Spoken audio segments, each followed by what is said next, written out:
যারা ওয়েব অ্যাপে আছো তারা একটু কমেন্ট করে জানিয়ে দাও যে আমার সাউন্ড ক্লিয়ার আছে কিনা আর ভিডিওটা দেখতে পাচ্ছ কিনা। ওকে,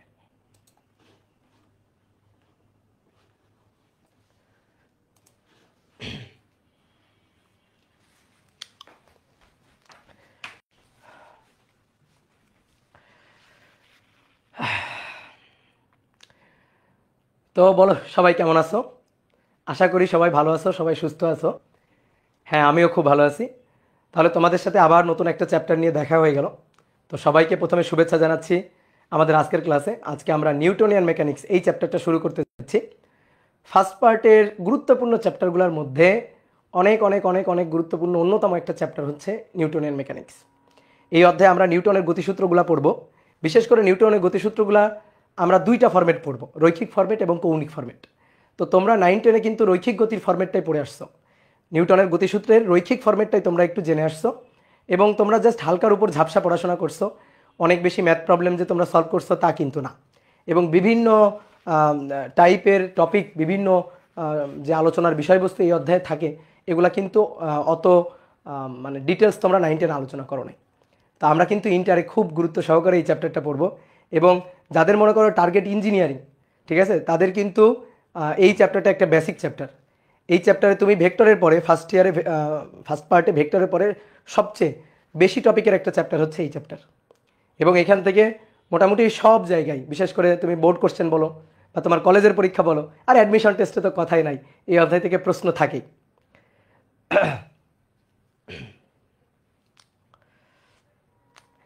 তাহলে আমাদের সাথে তোমাদের এই যে চ্যাপ্টারের শুরুতে সবাইকে শুভেচ্ছা জানাচ্ছি। আমরা নিউটনের মেকানিক্সের আজকে প্রথম চ্যাপ্টার, প্রথম ক্লাসটা করব। তো চলো আমরা তাহলে শুরু করে দিই। ঠিক আছে, আমার সাথে সাথে চলবা, তাহলে দেখবা গ্যাপ থাকবে না। তোমরা হয় কি আজকে দেখো এই যে প্রথম ক্লাসে অনেক মেম্বার অলরেডি যুক্ত হয়ে গেছো, ওই ব্যাপে আমি দেখতে পাচ্ছি প্রায় 300-র কাছাকাছি অলরেডি যুক্ত হয়ে গেছো। ফেসবুকে হয়তো আরও বেশি। তো আমার সাথে যদি ঠিকঠাকভাবে চলতে পারো তাহলে দেখবা আর গ্যাপ পড়ে থাকবে না। তো তোমাদের হয় কি যে অনেক সময় ক্লাসগুলো না করার কারণে, রেগুলারিটি মেনটেন করে ক্লাসগুলো না করার কারণে একটা পড়ার একটা বিশাল পাহাড় জমে যায়। তো এই পড়ার বিশাল পাহাড় জমায় রাখবা না, তাতে তোমার ক্ষতি হবে। এবং তুমি দেখবা কি যে যখন তোমার এইচএসসি পরীক্ষার আগে আগে হবে তখন তুমি ওয়ান শট ক্লাস খুঁজে বেড়াবা। এখন ওয়ান শট ক্লাস খুঁজে হচ্ছে কি, মনে করো যে মুমূর্ষু রুগীকে বাঁচানো যায়, কিন্তু দীর্ঘস্থায়ী মনে করো যে প্রতিরোধ হয় না আসলে। তো এই কারণে আমরা এই চ্যাপ্টারটা একেবারে বেসিক থেকে শুরু থেকে খুব ভালো করে পড়তে চাই। তো তার জন্য বিগিনার টু মাস্টার ক্লাসের কোনো বিকল্প নেই। সে কিছু ওয়ান শট ক্লাস, তুমি ওয়ান শট ক্লাস করে কোনো মতে তুমি বোর্ড পরীক্ষায় একটা ভালো রেজাল্ট তুলে আনতে পারবা। কিন্তু সামনের যে পরীক্ষাগুলো, ধরো অ্যাডমিশন টেস্টের যে পরীক্ষাগুলো, সেখানে গিয়ে কিন্তু একটা বড়সড় ধাক্কা খাবা। তো এখন যেহেতু তোমাদের সময় আছে, তো তোমরা আমার কথা শুনবা, আশা করি আমার কথা শুনবা, আমার সাথে চলবা এবং গুরুত্ব সহকারে বাসায় রেগুলার পড়বা। তো চলো আমরা শুরু করে দিই। আমরা নিউটনের গতিসূত্রের প্রথম আলোচনাটা আমরা করব। নিউটনের 3টা গতিসূত্র আমরা জানি। তো নিউটনের গতিসূত্রের প্রথম সূত্রটা হচ্ছে ল অফ ইনার্শিয়া, অর্থাৎ জড়তার সূত্র। তো সূত্রটা কি বলে? সূত্রটা বলে হচ্ছে যে বাহ্যিক বল প্রযুক্ত না হলে স্থির বস্তু চিরকাল স্থির থাকবে এবং গতিশীল বস্তু সমদ্রুতিতে সরল রৈখিক পথে চলতে থাকবে।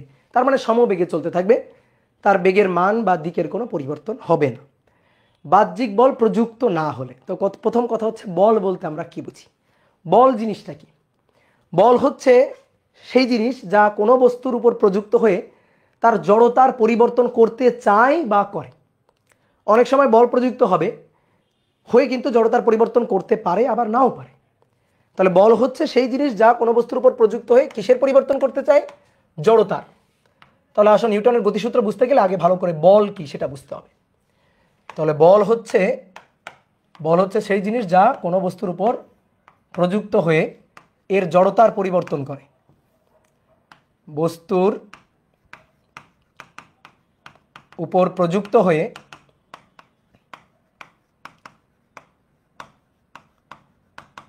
জড়তার পরিবর্তন করে,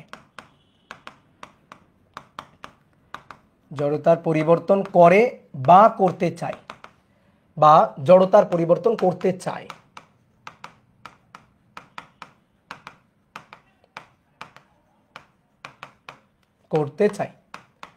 এইবার আসো তাহলে জড়তা জিনিসটা কি? জড়তা জিনিসটা কি? জড়তা হচ্ছে কোনো বস্তু যে অবস্থায় আছে সেই অবস্থায় থাকতে চাওয়ার যে প্রবণতা, তার অবস্থা পরিবর্তন করতে দিতে না চাওয়ার যে প্রবণতা, বস্তু যে অবস্থায় আছে সেই অবস্থা ধরে রাখার যে প্রবণতা, এইটাকে বলা হয় জড়তা, বা ইংরেজিতে বললে এটাকে বলা হয় ইনারশিয়া। জড়তা দুই ধরনের হয়, স্থিতি জড়তা এবং গতি জড়তা। তাহলে জড়তা দ্যাট মিনস ইনারশিয়া। ইনারশিয়া। তো জড়তা দুই ধরনের হয়, কি কি? স্থিতি জড়তা এবং গতি জড়তা। স্থিতি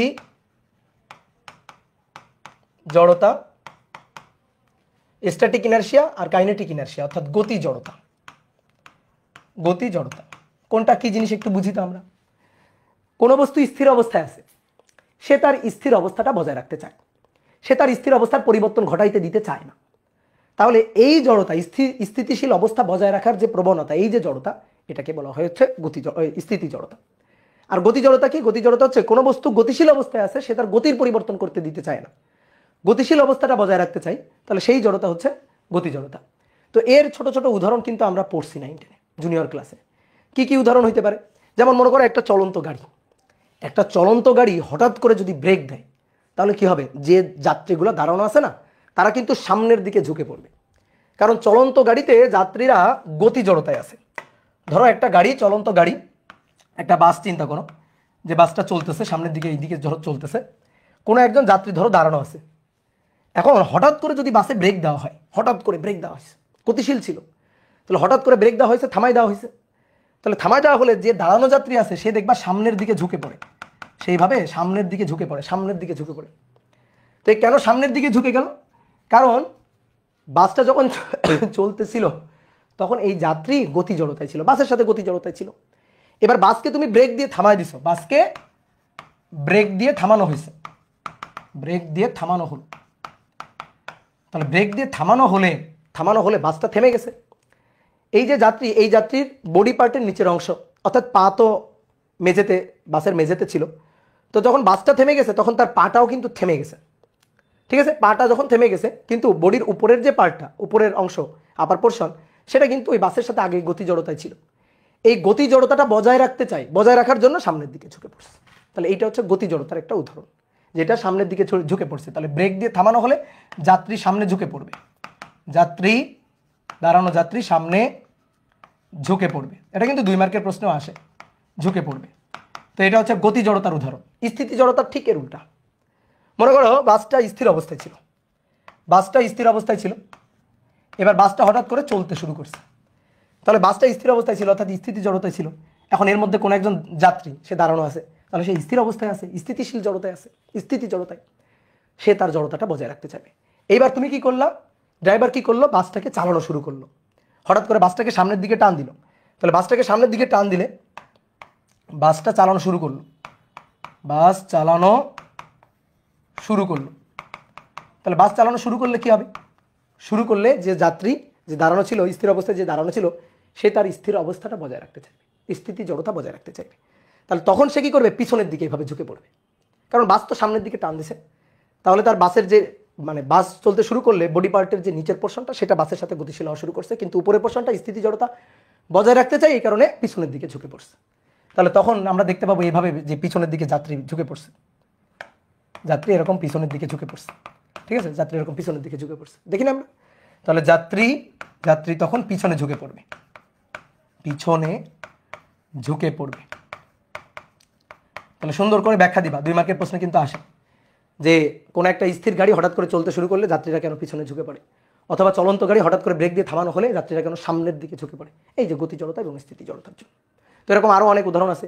তুমি মনে করো একটা পাত্র নিলা, সাপোজ একটা গ্লাস নিলা, গ্লাসের উপর একটা কাগজ রাখলা, কাগজের উপর একটা কয়েন রাখলা, এটা তোমরা 9-10 বইতে দেখছো। এবার যদি তুমি কাগজটাকে হঠাৎ করে এভাবে টান দাও, তাহলে দেখবা কয়েনটা সেটা গ্লাসের মধ্যে পড়ে যাবে। কেন? কারণ কয়েনটা স্থির ছিল, তো কয়েনটা তার স্থিতি জড়তা বজায় রাখতে চায়, এই কারণে তুমি কাগজটা টান দিছো, কিন্তু কয়েনটা তার স্থিতি জড়তার জন্য সেই কয়েনটা গ্লাসের মধ্যে পড়ে গেছে। কি কথা বুঝছো? তাহলে এইটা হচ্ছে জড়তা। তাহলে জড়তা কি? কোনো বস্তু যে অবস্থায় আছে সেই অবস্থা বজায় রাখার প্রবণতা হচ্ছে জড়তা। তাহলে এইবার আসো এই 2টা কথাকে আমরা একটু মার্চ করি। তাহলে বল হচ্ছে জড়তার পরিবর্তন করতে চাই, বল জড়তার পরিবর্তন করতে চাই। এই যে বাসে ব্রেক দেওয়া হইল না, বল দেওয়া হইল, বল দিয়ে কি করা হইলো? বাসটার জড়তার পরিবর্তন করা হইলো। বাসটা গতিশীল ছিল, ব্রেক দিয়ে বল প্রয়োগ করলে বাসের জড়তার পরিবর্তন করা হয়েছে, বাসটাকে থামানো হয়েছে, জড়তার পরিবর্তন করা হয়েছে। এখানে এখানে কি করা হয়েছে, এক্সেলারেটরে চাপ দেওয়া হয়েছে, বেগ বাড়ানো হয়েছে, বাসটা স্থির ছিল, বেগ বাড়ানো হয়েছে, তাহলে বল দিয়ে জড়তার পরিবর্তন করা হয়েছে, স্থিতি জড়তা থেকে গতি জড়তায় নিয়ে যাওয়া হয়েছে। তাহলে এই হচ্ছে জড়তার পরিবর্তন করে। তাহলে বল জড়তার পরিবর্তন করে বা করতে চাই। অনেক সময় বল প্রযুক্ত হবে কিন্তু জড়তার পরিবর্তন করতেও পারে, নাও পারে। বল প্রযুক্ত হয়ে জড়তার পরিবর্তন করতেও পারে, নাও পারে। দেখবো আমরা এই জিনিসগুলো এক এক করে দেখবো। এইবার আসলে নিউটনের গতির প্রথম সূত্রটা আমরা একটু মনে করি। নিউটনের গতির প্রথম সূত্রটা আমাদের বলতেছে বাহ্যিক বল প্রযুক্ত না হলে স্থির বস্তু চিরকাল স্থিরভাবে থাকবে, অর্থাৎ স্থিতি জড়তায় থাকবে, আর গতিশীল বস্তু চিরকাল তার গতি জড়তা বজায় রাখবে। এটাই হচ্ছে কথা। তাহলে আমরা একটু নিউটনের গতির প্রথম সূত্রটাকে একটু লিখি। তো প্রথম সূত্রটার কথাটাকে একটু ভেঙে ভেঙে যদি লিখি, তাহলে প্রথম লাইনটা হচ্ছে বাহ্যিক বল প্রযুক্ত না হলে। বাহ্যিক বল প্রযুক্ত না হলে, দেখো ভালো করে শোনো, বাহ্যিক বল প্রযুক্ত না হওয়ার দুইটা মিনিং। এক, বস্তুর উপর কোনো ধরনের বলই প্রযুক্ত হয়নি। বস্তুর উপর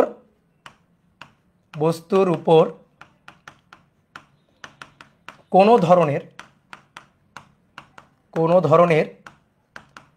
বলই প্রযুক্ত হয়নি, এটা একটা কথা। আর একটা কথা হচ্ছে বস্তুর উপর অনেকগুলো বল প্রযুক্ত হয়েছে, কিন্তু প্রযুক্ত বলগুলো রেজাল্টেন্ট মানে লব্ধিটা শূন্য। আমরা ভেক্টর অধ্যায়ে বলের লব্ধি পড়ছি না? অনেকগুলো বল কোনো বস্তুর উপর প্রযুক্ত হলে লব্ধি বল কত আমরা হিসাব নিকাশ করছি না? তো সেই জিনিসটা যে এই যে বস্তুর উপর কোন একটা বস্তু, তার উপর অনেকগুলো বল প্রযুক্ত হয়েছে, কিন্তু সবগুলো প্রযুক্ত বলের রেজাল্টেন্ট মানে লব্ধিটা হয়েছে শূন্য। তাহলেও আমরা বলবো বাহ্যিক কোনো বল প্রযুক্ত হয়নি। তাহলে বস্তুর উপর প্রযুক্ত সবগুলো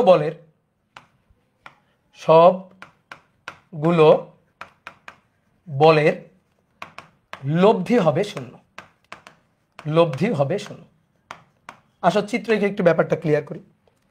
মনে করো ভাই একটা বস্তুটা এরকম আছে, এর উপর কেউ কোনো ধাক্কা দেয়নি, কেউ কোনো টান বল প্রয়োগ করেনি, কোনো ফ্রিকশন ফোর্স কাজ করে নাই, বস্তুটা জাস্ট এখানে আছে, বস্তুর উপর কোনো ধরনের কোনো বল ক্রিয়া করে নাই। তাহলে প্রযুক্ত বাহ্যিক বল এফ হচ্ছে শূন্য। আরেকটা, বস্তুর উপর অনেকগুলো বল ক্রিয়া করছে, ধরো এই একটা বল ক্রিয়া করছে, দ্যাট ইজ F1, এই দিক দিয়ে একটা বল ক্রিয়া করছে, দ্যাট ইজ F2, এই দিক দিয়ে একটা বল ক্রিয়া করছে F3, এই দিক দিয়ে একটা বল ক্রিয়া করছে F4, এরকম অনেকগুলো বল বস্তুর উপর ক্রিয়া করছে। ক্রিয়া করে এই যে যতগুলো বল ক্রিয়া করছে সবগুলো বলের রেজাল্টেন্ট মানে বলের লব্ধি সামেশন অফ এফ। এই সামেশন কিন্তু ভেক্টর সামেশন, বলের সাম, এই ভেক্টর সাম হচ্ছে শূন্য। তাহলে এর মানে হচ্ছে বাহ্যিক কোনো বল প্রযুক্ত হয়নি। এবার আসো বাহ্যিক বল, এক্সটার্নাল ফোর্স আর ইন্টারনাল ফোর্স ব্যাপারটা কি? বাহ্যিকভাবে প্রযুক্ত বল আর ইন্টারনাল ফোর্স অভ্যন্তরীণ বল, এই দুইটা জিনিস আমরা একটু বুঝি যে কি এই দুইটা জিনিস। দেখো মনে করো ইন্টারনাল ফোর্সটা দেখো, তুমি যদি সিস্টেমের মধ্যে থেকে, ধরো তুমি কোনো একটা সিস্টেম আমরা কল্পনা করি, ওই সিস্টেমের মধ্যে থেকে বল প্রয়োগ করলে সেটা হচ্ছে ইন্টারনাল ফোর্স। যেমন চিন্তা করো, সাপোজ তুমি এরকম একটা ড্রামের মধ্যে আসো, ধরো ড্রাম বা একটা সিলিন্ডার টাইপের কিছু একটা, এর মধ্যে তুমি আসো, ধরো তুমি এখানে দাঁড়ানো আসো, এর ভিতরে তুমি দাঁড়ানো আসো, ঠিক আছে? এবার আমি কি করলাম, বাইরে থেকে তোমাকে ধাক্কা দিলাম, এই সিলিন্ডারকে ধাক্কা দিলাম, এই যে বাইরে থেকে বল প্রয়োগ করলাম, এই বাইরে থেকে প্রযুক্ত বল এইটা হচ্ছে এক্সটার্নাল ফোর্স, বুঝছো? বাইরে থেকে এই প্রযুক্ত বল এইটা হচ্ছে বাহ্যিক বল। এই যে বাইরে থেকে বল প্রয়োগ করলাম, এটা বাহ্যিক বল, বাইরে থেকে আমি বল প্রয়োগ করলাম। তো এই বল প্রয়োগ করলে তোমার জড়তার পরিবর্তন হয়ে যাবে। তুমি যদি এই ড্রাম আকৃতির, এই যে সিলিন্ডার আকৃতির এই বস্তুর মধ্যে থাকো তুমি, তাহলে দেখবা আমি এরকমভাবে জোরে যদি ধাক্কা দিই তো তুমি গতিশীল হয়ে গেছো। তাহলে তুমি স্থিতি জড়তায় ছিলা, তুমি গতি জড়তায় চলে যাচ্ছে আর কি, অর্থাৎ তোমার জড়তার পরিবর্তন হচ্ছে। তাহলে বাহ্যিক বল প্রযুক্ত করলে জড়তার পরিবর্তন হবে। যদি আমি বাহ্যিক বল প্রযুক্ত না করতাম তোমার কোনো জড়তার পরিবর্তন হইতো না। আমি এই বলটা যদি না দিতাম তাহলে তুমি এর মধ্যে বসে আসো, এর মধ্যে বসেই তুমি থাকতা, তোমার জড়তার কোনো পরিবর্তন হইতো না, তোমার স্থিতি জড়তা বজায় থাকতো। এইবার আসো আমি যেটা চিনাইতে চাচ্ছি যে বাহ্যিক বল আর অভ্যন্তরীণ বল, এক্সটার্নাল ফোর্স আর ইন্টারনাল ফোর্স। তুমি এবার এই সিস্টেমের মধ্যে বসে যদি সিস্টেমে বল প্রয়োগ করো, দেখো আমি যে বলটা প্রয়োগ করছি আমি সিস্টেমের বাইরে থেকে বলটা প্রয়োগ করছি, ঠিক আছে? আমি সিস্টেমের বাইরে থেকে বলটা প্রয়োগ করছি, তাহলে বাহ্যিক বল। এবার তুমি কি করলা, এই এই যে সিলিন্ডার, এই সিলিন্ডারের মধ্যে থেকে, ড্রামের মধ্যে থেকে তুমি এবার ড্রামটাকে এভাবে ঠেলতেছো, এভাবে ঠেলতেছো। তাহলে তুমি যদি এভাবে ঠেলতে থাকো, দেখো এইদিকে যদি তুমি এভাবে ঠেলতে থাকো, হাত দিয়ে ধরো, এইভাবে ঠেলতেছো তুমি, তাহলে তুমি এই যে ড্রামে যে বলটা প্রয়োগ করতেছো, ঠিক আছে, এইটা হচ্ছে ইন্টারনাল ফোর্স। এই যে বলটা প্রযুক্ত করতেছে এটা হচ্ছে ইন্টারনাল ফোর্স, ইন্টারনাল ফোর্স। এই বল প্রয়োগ করে তুমি অবস্থার পরিবর্তন ঘটাইতে পারবা না, এই বল প্রয়োগ করে তুমি জড়তার পরিবর্তন ঘটাইতে পারবা না। চিন্তা করো তো, তুমি যদি এরকম সিলিন্ডারের মধ্যে থাকো, এবার সিলিন্ডারকে যদি ঠেলতে থাকো এভাবে ভিতরে থেকে, বলো ওইটা গতিশীল হবে? হবে না, গতিশীল হবে না। ঠিক আছে, ওটা কিন্তু গতিশীল হবে না।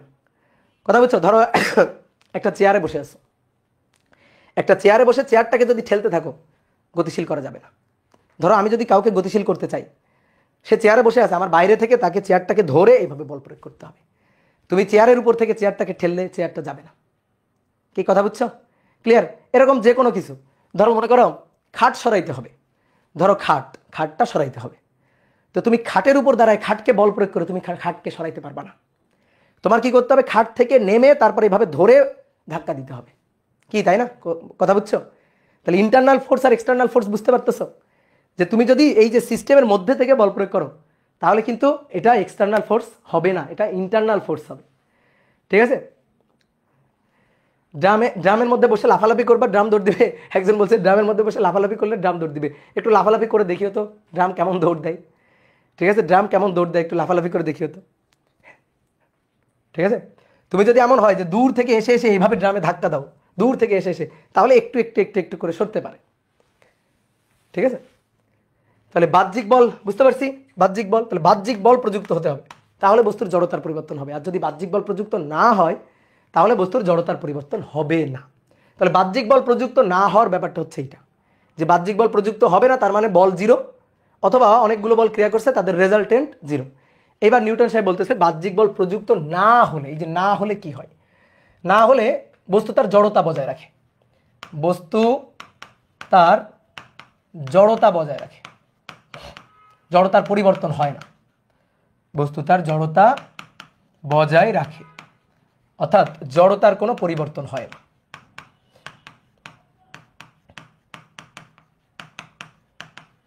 জড়তার কোনো পরিবর্তন হয় না।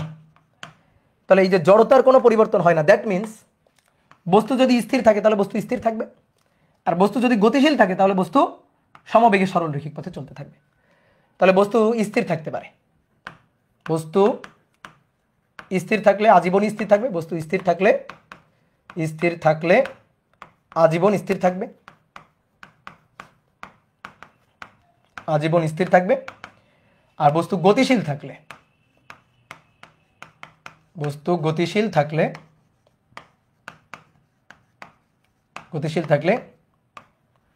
সমবেগে বা সমদ্রুতিতে সরল রৈখিক পথে চলতে থাকবে, সরল রৈখিক পথে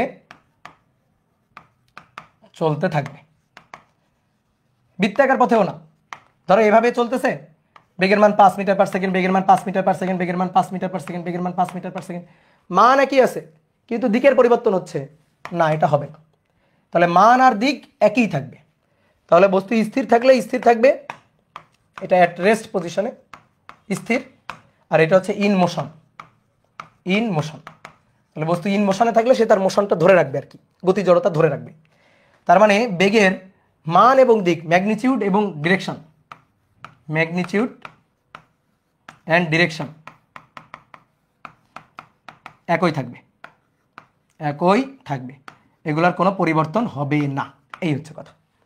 কে ক্লিয়ার?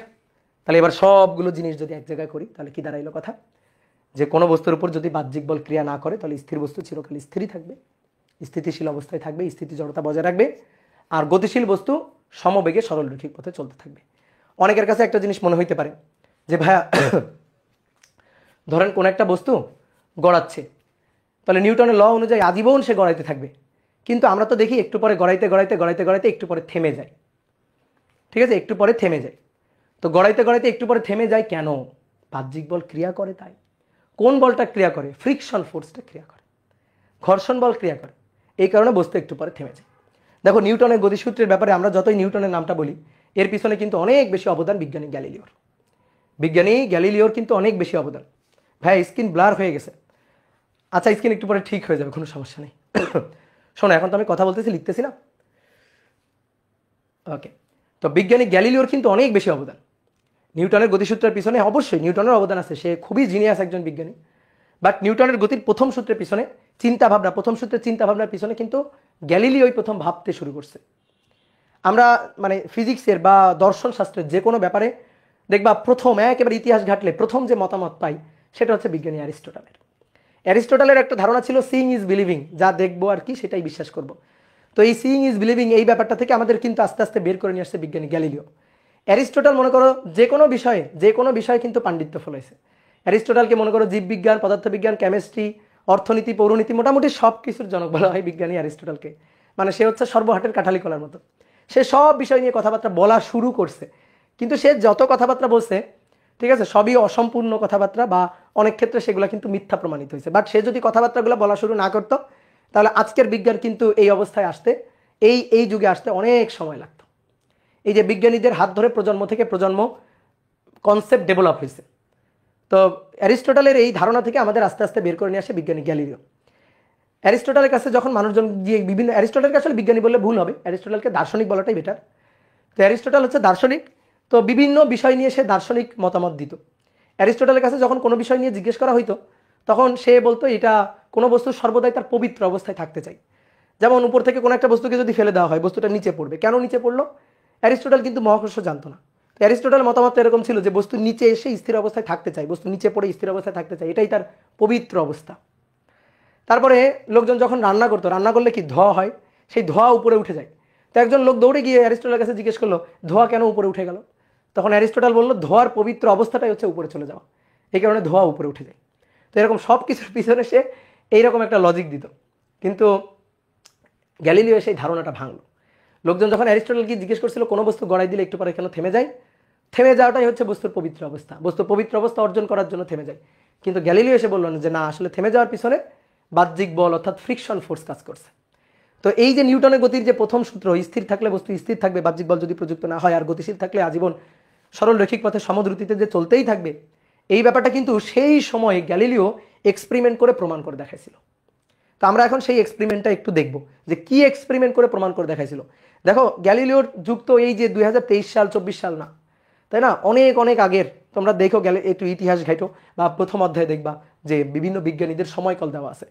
তো তাদের সময়কালে, সেই সময়কালে একটা জিনিস নিয়ে চিন্তা ভাবনা করার ব্যাপারটা কিন্তু এতটা সহজ ছিল না। হ্যাঁ, তখন মানুষজন চিন্তা করতো কিভাবে মনে করো যে দিন আনবে দিন খাবে, এই ব্যাপারগুলো ছিল। কিন্তু তার মধ্যে হ্যাঁ কিছু দার্শনিক, কিছু বিজ্ঞানী তারা যে বিভিন্ন ব্যাপার নিয়ে চিন্তা ভাবনা করছে, চিন্তা ভাবনা করে করে যে আজকে এই যে কনসেপ্ট এত ডেভেলপ হয়েছে, তো এই যে তাদের যে মানে ভাবনা চিন্তার যে ব্যাকগ্রাউন্ডটা, এইটা একটু নিজে মাঝে মাঝে একটু ইতিহাস ঘাটবা, দেখবা খুব চমকপ্রদ লাগবে। ঠিক আছে, খুবই চমকপ্রদ লাগবে। তো আসো গ্যালিলিও কি এক্সপেরিমেন্ট করে আমাদের এই জিনিসটা ব্যাখ্যা করছে। নিউটনের গতির প্রথম সূত্রটা আমরা বুঝলাম, তাহলে প্রথম সূত্রটা হচ্ছে আসলে জড়তার সূত্র। এই কারণে এই সূত্রটাকে বলা হয় ল অফ ইনার্শিয়া। ঠিক আছে, এই সূত্রটাকে বলা হয় ল অফ ইনার্শিয়া, মানে জড়তার সূত্র, ল অফ ইনার্শিয়া। তা আসো দেখি গ্যালিলিও কি এক্সপেরিমেন্ট করে প্রথম সূত্রের মানে প্রমাণ সে করছিল। তাহলে গ্যালিলিওর পরীক্ষামূলক প্রমাণ। ঠিক আছে, একজন বলছে দাদা পৃথিবীতে আবিষ্কার করার কিছু বাকি আছে, আবিষ্কার করার অনেক কিছু বাকি আছে, তুমি চিন্তা ভাবনা করো, আবিষ্কার করতে পারবা। ঠিক আছে দাদা, আপনার বিগত বছরের অভিজ্ঞতা অনুযায়ী যদি এসএসসি এর সব সাবজেক্ট করি তাহলে আমার সম্পূর্ণ সিলেবাস এইচএসসি পরীক্ষার কতদিন আগে শেষ হবে? অনেক অনেক আগে শেষ হবে। এই দেখো এইচএসসি পরীক্ষা এখনো কত দেরি, আমাদের কিন্তু সেকেন্ড ইয়ারের কোর্স শেষ কমপ্লিট। ঠিক আছে, আমাদের সেকেন্ড ইয়ারের শেষ কমপ্লিট। তুমি আমাদের সাথে চলো, দেখবা পড়া জমে থাকবে না। আমরা অনেক অনেক অনেক অনেক পড়াবো, কিন্তু তোমার কি করতে হবে, পড়াগুলা রেগুলার করে ফেলতে হবে, ফেলে রাখা যাবে না। তো আসো গ্যালিলিও সে কি মানে প্রমাণ সে করছে আর কি। তো তার প্রমাণটা হচ্ছে পরীক্ষামূলক প্রমাণ, ম্যাথমেটিক্যাল প্রমাণ না, পরীক্ষামূলক প্রমাণ। সে কি করছিল, যে ধরো এটা হচ্ছে তল, এটা একটা তল, সে কি করছিল একটা কাঠের একটা তক্তা নিয়ে সেটাকে শিরিষ কাগজ দিয়ে ঘষে যথাসম্ভব মসৃণ করার চেষ্টা করছে, এবং তারপরে সেই তলটাকে এভাবে হেলিয়ে রাখছে, এভাবে তলটাকে রাখছে ভূমিতে থেটা কোণে হেলিয়ে, যে এখানে থেটা কোণে হেলিয়ে রাখছে। এবার এটাকে ঘষে এরকম শিরিষ কাগজ দিয়ে ঘষে যথাসম্ভব মসৃণ করার সে চেষ্টা করছে। ঠিক একই রকম আর একটা তল সে নিছে, একই রকম আরও একটা তল সে নিছে। তলটা নিয়ে সেই তলটাকে এখানে রাখছে। এই যে তলটা, এই তলটা কিন্তু মসৃণ তল, এই তলটা একেবারে মসৃণ তল, একেবারে মসৃণ। আসলে একেবারে মসৃণ করা তো পসিবল হয় না, তো মোটামুটি মানে ঘষা মাজা করে শিরিষ কাগজ দিয়ে ঘষে টসে যথাসম্ভব মসৃণ করার সে চেষ্টা করছে। মসৃণ করার পরে এবার সে কী করছে, লোকজনকে ডেকে নিয়ে আসছে, বলছে দেখো আমরা প্রমাণ করবো আর কি। মানে সে যখন লোকজনকে বললো যে কোনো বস্তু স্থির থাকলে স্থির থাকবে, আর বাহ্যিকভাবে কোনো বল প্রযুক্ত না করলে, কেউ যদি ডিস্টার্ব না করে, গতিশীল বস্তু আজীবন গড়াইতে থাকবে, স্থির থাকলে স্থির থাকবে। তো এই কথাটা লোকজন বিশ্বাস করে না, যে এটা আবার কেমন কথা, একটা বস্তু গড়াই দিলে তো একটু পরে থেমে যাবে। তো সে তখন বুঝাইছে, দেখো গড়াই দিলে থেমে যাবে কেন, ফ্রিকশন থাকে তাই। তো আসো আমরা একটা কাজ করি, এই কাঠের এই তক্তাগুলোকে ঘষে মোটামুটি ফ্রিকশনলেস করে ফেলি। তারপরে সে একটা বল নিছে, একটা বল নিয়ে সেই বলটাকে সেইখানে রাখছে, বলটাকে সেইখানে রাখছে। এবার এখান থেকে বলটাকে ফেলে দিছে, তাহলে কি হবে, বলটা গড়ায় পড়বে না? দেখো বলটা যে হাইট থেকে গড়াচ্ছে এইটা হচ্ছে সেই হাইট, ধরো এইচ। তাহলে এখান থেকে বলটাকে রেখে ছেড়ে দিছে, তাহলে বলটা গড়াইতে গড়াইতে গড়াইতে গড়াইতে নিচে পড়বে। নিচে পড়ার পরে এখান থেকে আবার কিন্তু এই তল বরাবর উপর দিকে উঠে যাবে। এবার বলো তো তল বরাবর কতটুকু উপরে উঠবে, তল বরাবর কতটুকু উপরে উঠবে? যে উচ্চতা থেকে পড়বে তল বরাবর কিন্তু সেই উচ্চতায় উঠবে, জানো তো কেন? শক্তির সংরক্ষণশীলতা। এই পয়েন্টে কোনো বেগ ছিল না, তার বেগ জিরো, তাহলে সমস্ত শক্তি তার বিভব শক্তি, দ্যাট ইজ এমজিএইচ। তাহলে কি হবে, তাকে কিন্তু এই উচ্চতায় উঠতে হবে, কারণ শক্তির ধ্বংস বা সৃষ্টি হয় না, শক্তি সংরক্ষণশীল। তাহলে তাকে এই উচ্চতায়, বলটাকে কিন্তু এই উচ্চতায় আবার উঠতে হবে। তাহলে বলটা যদি এই উচ্চতায় ওঠে, দেখো আমি একটু এই উচ্চতাকে একটু মার্ক করে নিই, বলটা যদি এই উচ্চতায় ওঠে, তাহলে বলটা এই উচ্চতায় উঠবে, ওঠার পরে তার বেগ শূন্য হয়ে যাবে, বেগ শূন্য হয়ে গেলে আবার নিচে পড়ে যাবে। তাহলে এই উচ্চতা থেকে ছেড়ে দেওয়া হয়েছে, এই তল বরাবর আবার এই উচ্চতায় উঠে যাবে। আর এই তলটাকে অনেকে বলতে, ভাই এই তলে কোনো শক্তি খরচ হবে না, না আমি তো বলেই নিলাম যে এই তলটা একেবারে ফ্রিকশনলেস তল, কোনো ঘর্ষণ নাই। কি ক্লিয়ার? তাহলে এই যে এই পয়েন্টে দেখো বেগ জিরো হয়ে গেছে, তাহলে শক্তি কত, এমজিএইচ, বিভব শক্তি মানে শক্তির সংরক্ষণশীলতা।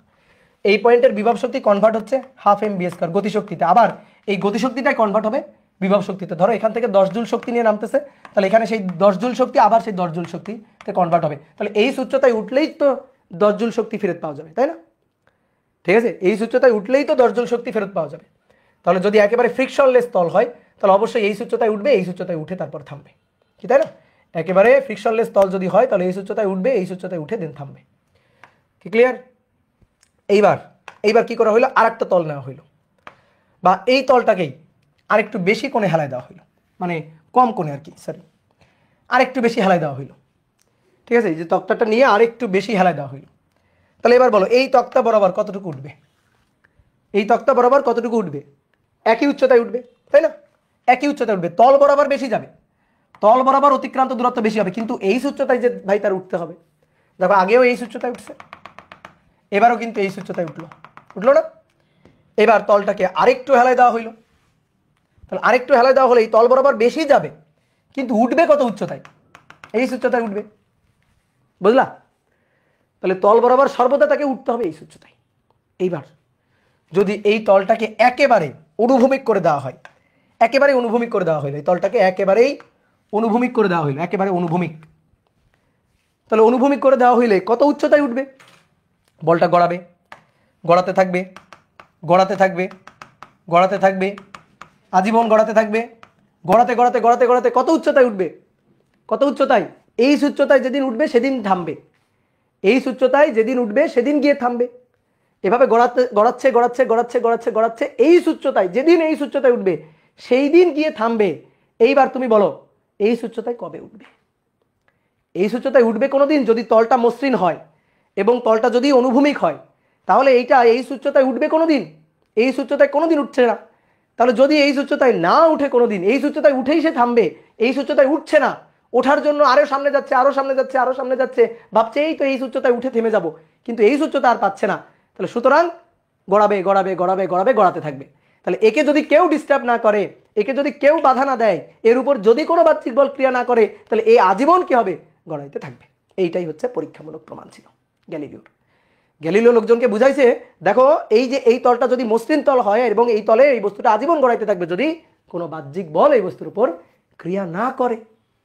এটাই ছিল গ্যালিলিওর পরীক্ষামূলক প্রমাণ। দেখো কি কি লেভেলের ট্যালেন্ট ছিল লোকজন, বুঝলা? তাহলে ট্যালেন্ট বুঝতে পারছো কি লেভেলের ট্যালেন্ট ছিল, কিভাবে চিন্তা ভাবনা তারা করছে।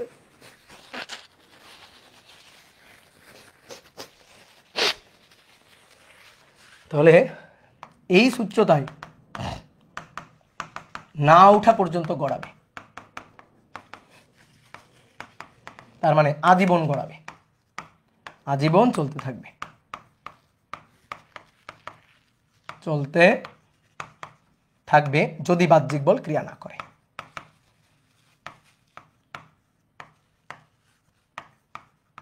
ক্রিয়া না করে। বলো বুঝলা কিনা, কি ক্লিয়ার? ওকে, এবার আসো নিউটনের গতির দ্বিতীয় সূত্র। প্রথম সূত্র আমাদের বলছে বাহ্যিক বল প্রযুক্ত না হলে কি হয়, দ্বিতীয় সূত্র আমাদের বলবে বাহ্যিক বল প্রযুক্ত হলে কি হয়। বাহ্যিক বল প্রযুক্ত হলে জড়তার পরিবর্তন হয়, বাহ্যিক বল প্রযুক্ত হলে বস্তুর ভর বেগের পরিবর্তন হয়। তাহলে বাহ্যিক বল প্রযুক্ত হলে বস্তুর ভর বেগের পরিবর্তনে হয় এবং বস্তুর ভরবেগের পরিবর্তনের হার প্রযুক্ত বলের সমানুপাতিক, বল যেদিকে ক্রিয়া করে বস্তুর ভরবেগের পরিবর্তন সেদিকেই ঘটে। একেবারে ঠুটস্থ করে রাখছি আমরা 9 10, তাই না? তাহলে ব্যাপারটা একটু লজিক দিয়ে বুঝি যে নিউটনের গতির দ্বিতীয় সূত্র আমাদের আসলে কি বলছে, ব্যাপারটা একটু লজিক দিয়ে আমরা বুঝতে চাই। দেখো নিউটনের গতি, তুমি চিন্তা করো তোমার উপরেই নিউটনের ভূত ভর করছে, তুমি নিউটনের গতির দ্বিতীয় সূত্র তুমি তৈরি করবা। তুমি প্রথম সূত্রে দেখছো বাহ্যিক বল প্রযুক্ত না করলে কি হয়, তাহলে এবার একটা বস্তুর উপর বাহ্যিক বল প্রযুক্ত করে দেখো তো কি হয়, করে দেখো। তাহলে ধরো এই হচ্ছে একটা বস্তু, তো এই বস্তুটা প্রথমে মনে করো ইউ বেগ নিয়ে চলতেছিল, বস্তুর ভর হচ্ছে এম। এবার তুমি কি করলা, তুমি এই বস্তুটাকে ধাক্কা দিলা, তুমি এই বস্তুটাকে ধাক্কা দিলা, তো এফ বল প্রয়োগ করে তুমি ধাক্কা দিলা। মনে করো একটা গাড়ি ইউ বেগ নিয়ে চলতেছিল, তুমি এক্সেলারেটর চাপ দিছো অথবা তুমি ব্রেক চাপ দিছো, তাহলে কি হবে, বেগের পরিবর্তন হবে। তাহলে এই বস্তুটার বেগের পরিবর্তন ঘটবে। তাহলে কিছু সময় পরে, কিছু সময় ধরো টি সময় পরে, ঠিক আছে, তুমি বল প্রয়োগ করার কারণে কিছু সময় পরে বস্তুর বেগের পরিবর্তন হয়ে গেছে। কিছু সময় পর দেখতেছে আমরা বেগ আর ইউ নেই, বেগ হয়ে গেছে কি ভি, আর বস্তুর ভর আছে হচ্ছে এম। তাহলে কি হইলো, বস্তুর বেগের পরিবর্তন হইল। আচ্ছা দেখো তো আগে বস্তুর ভরবেগটা কত ছিল, ভরবেগ মানে পি ইনিশিয়াল, ভর আর বেগের গুণফলকে ভরবেগ বলে, জানি তো আমরা নাকি। তাহলে বস্তুর ভরবেগ এটা হচ্ছে এম ইউ, ওকে, আর শেষ ভরবেগ বল প্রয়োগের পরে ভরবেগ, তাহলে বল প্রয়োগের পরে ভরবেগ হচ্ছে এম ভি, ঠিক আছে। আমি একেবারে ভেক্টর ফরম্যাটে লিখলাম, আর যদি তুমি মানের বিবেচনা করো তাহলে পি ইনিশিয়াল এম ইউ আর পি ফাইনাল এম ভি। তাহলে এটা হচ্ছে ভর বেগের পরিবর্তন হয়ে গেল, কি করার কারণে, বল প্রযুক্ত করার কারণে। তাহলে এবার বলো লোকজনকে, তুমি বলো যে বল প্রযুক্ত করলে কি হবে, ভর বেগের পরিবর্তন ঘটবে। একটা গাড়ি চলতেছে, ব্রেক দিলে তার বেগের পরিবর্তন ঘটবে, ভরবেগের পরিবর্তন ঘটবে। একটা গাড়ি চলতেছে, এক্সেলারেটর চাপ দিলা, তাহলে বেগ বেড়ে যাবে, অর্থাৎ ভরবেগের পরিবর্তন ঘটবে, বেগের পরিবর্তন ঘটবে, বস্তুর ভর আছে তাহলে ভরবেগের পরিবর্তন ঘটবে। কি ক্লিয়ার? এইবার আমরা যদি আরো বেশি বল প্রয়োগ করি, যদি বেশি বল প্রয়োগ করি ভরবেগের পরিবর্তন বেশি ঘটবে, যদি প্রযুক্ত বল কম হয় তাহলে ভরবেগের পরিবর্তন কম ঘটবে। তাহলে আমরা কি এই কথাটা বলতে পারি যে ভরবেগের পরিবর্তনটা এইটা প্রযুক্ত বলের সমানুপাতিক, ঠিক আছে, ভরবেগের পরিবর্তনটা এটা প্রযুক্ত বলের সমানুপাতিক। তাহলে ভরবেগের পরিবর্তনের হার, ভরবেগের পরিবর্তনের হার, তাহলে ডেল পি এটা হচ্ছে ভরবেগের পরিবর্তন, তার হার, হার হচ্ছে নিচে সময় দিয়ে ভাগ দিবা ডেল টি। তাহলে P initial M U, P final M V, পরিবর্তন দ্যাট ইজ ডেল পি, আর পরিবর্তনের হার তাহলে del P divided by del T. ভরবেগের পরিবর্তনের হার প্রযুক্ত বলের সমানুপাতিক। নিউটন সাহেব এই কথাটাই বলছে যে ভরবেগের পরিবর্তনের হার প্রযুক্ত বলের সমানুপাতিক এবং বল যেদিকে ক্রিয়া করে বস্তুর ভরবেগের পরিবর্তন সেদিকেই ঘটে। হ্যাঁ তাই তো, বল যেদিকে ক্রিয়া করবে বস্তুর ভরবেগের পরিবর্তনটাও সেদিকেই ঘটবে। টি এর কোনো ডিরেকশন নাই, টি এর কোনো ডিরেকশন নাই, টি স্কেলার রাশি, তাহলে এফ এর ডিরেকশন যা হবে ডেল পি এর ডিরেকশন তো ভাই তাই হবে, এটা তো বলার অপেক্ষাই রাখে না। কি কথা বুঝলা? তাহলে বস্তুর ভরবেগের পরিবর্তনের হার এর উপর প্রযুক্ত বলের সমানুপাতিক, নিউটন সাহেব এই কথা বলছে। তাহলে আসো দেখি এখান থেকে একটু ম্যাথমেটিক্যাল হিসাব নিকাশ করি। Del P divided by del T, সমানুপাতিক চিহ্ন উঠাই দিয়ে একটা সমান চিহ্ন নিলাম, নিয়ে একটা ধ্রুবক দিলাম, ধ্রুবকটা হচ্ছে কে। তাহলে কে ইন্টু এফ, এই কে এর মান হচ্ছে 1, এই কে এর মান 1। বলের একক নিউটনের সংজ্ঞা দিতে গিয়ে আমরা কে এর মান 1 ধরি, একটু পরে আসতেছি কিভাবে কে এর মান আমরা 1 চিন্তা করি, এটা আমরা একটু পরে বলতেছি। বলের একক নিউটনের সংজ্ঞা দিতে গিয়ে আমরা কে এর মানটা 1 ধরি। তাহলে অতএব দেখো এফ সমান সমান আমরা পাই del P by del T, F সমান সমান আমরা পাই del P by del T, ঠিক আছে। আমি যদি ডিফারেন্সিয়েশন মেথডে লিখি, এটা হচ্ছে এই যে শুধু মানের বিবেচনায় লিখলাম, আমরা যদি ভেক্টর ফরম্যাটে লিখি তাহলে এফ এর উপরে ভেক্টর সাইন, এখানে ডেল পি এর উপরে ভেক্টর সাইন, ডেল পি এর উপরে ভেক্টর সাইন।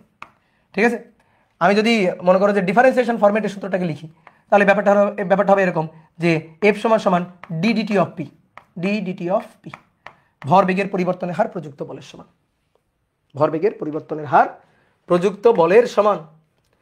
তাহলে বল প্রযুক্ত হলে ভরবেগের পরিবর্তন ঘটে। তাহলে আমরা একটু সূত্রটা লিখি যে বস্তুর উপর বল প্রযুক্ত করলে, বস্তুর উপর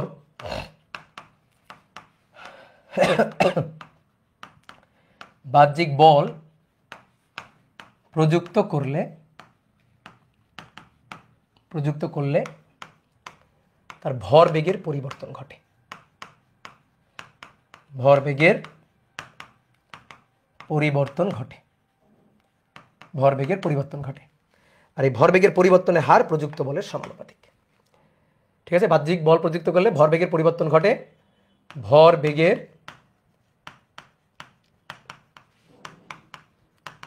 পরিবর্তনের হার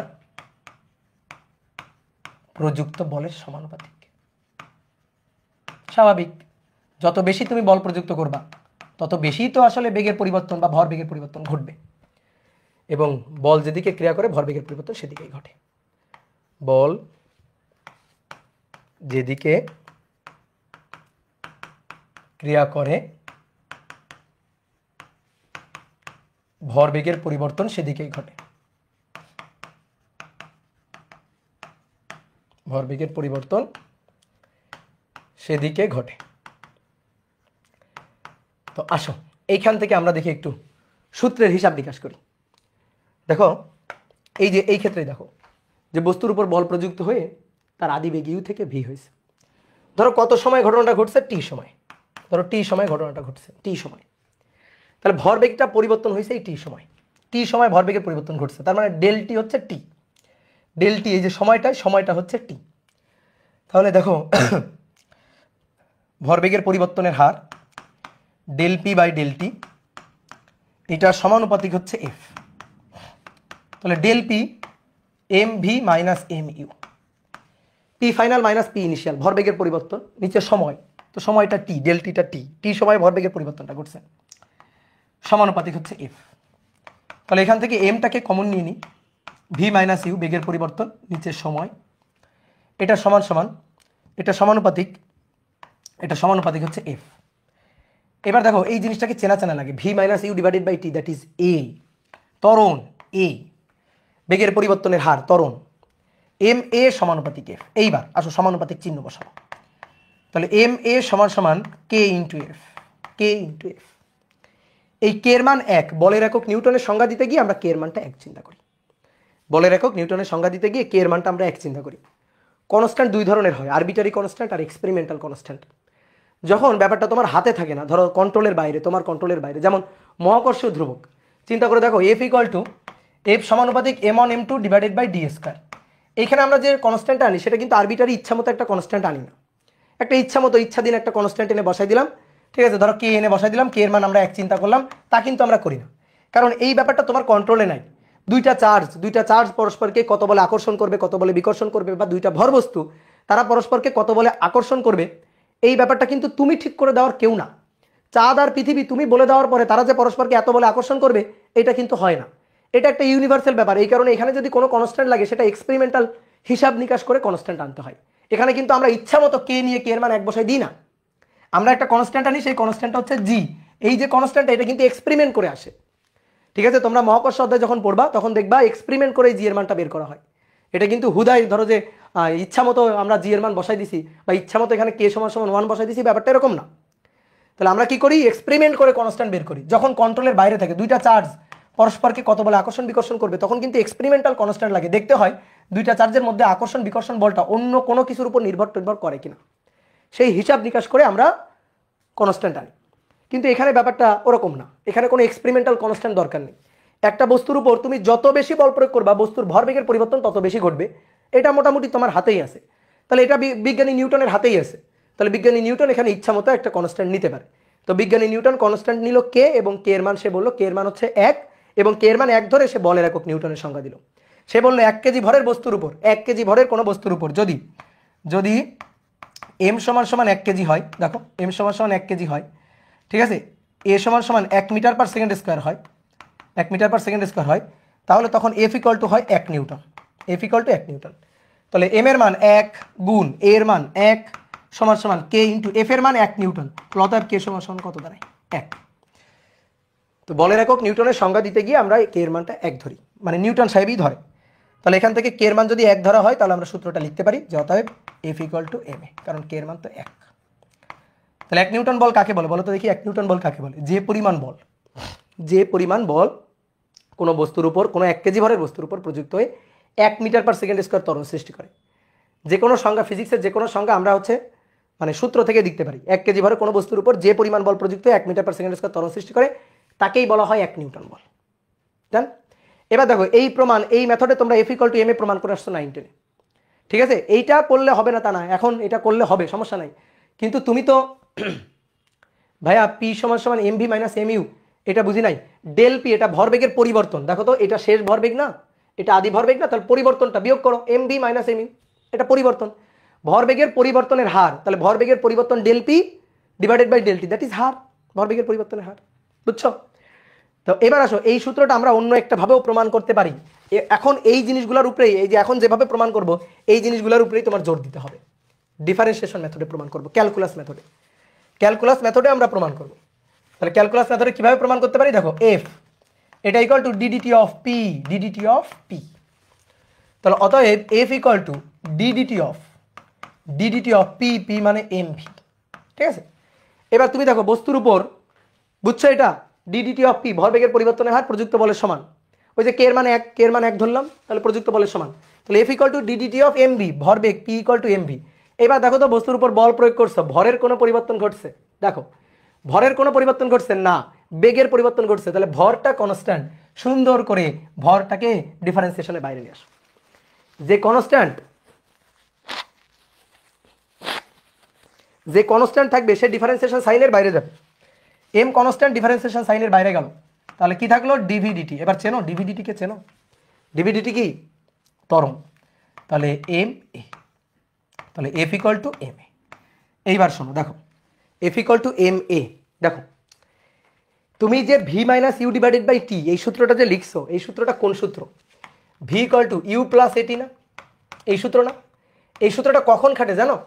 সমত্বরণ হলে খাটে, সমত্বরণ না হলে এই সূত্র জীবনেও খাটে না। যদি অসমত্বরণ হয় এই সূত্র খাটবে না ভাই, অসমত্বরণ হলে এই সূত্র চলবে না।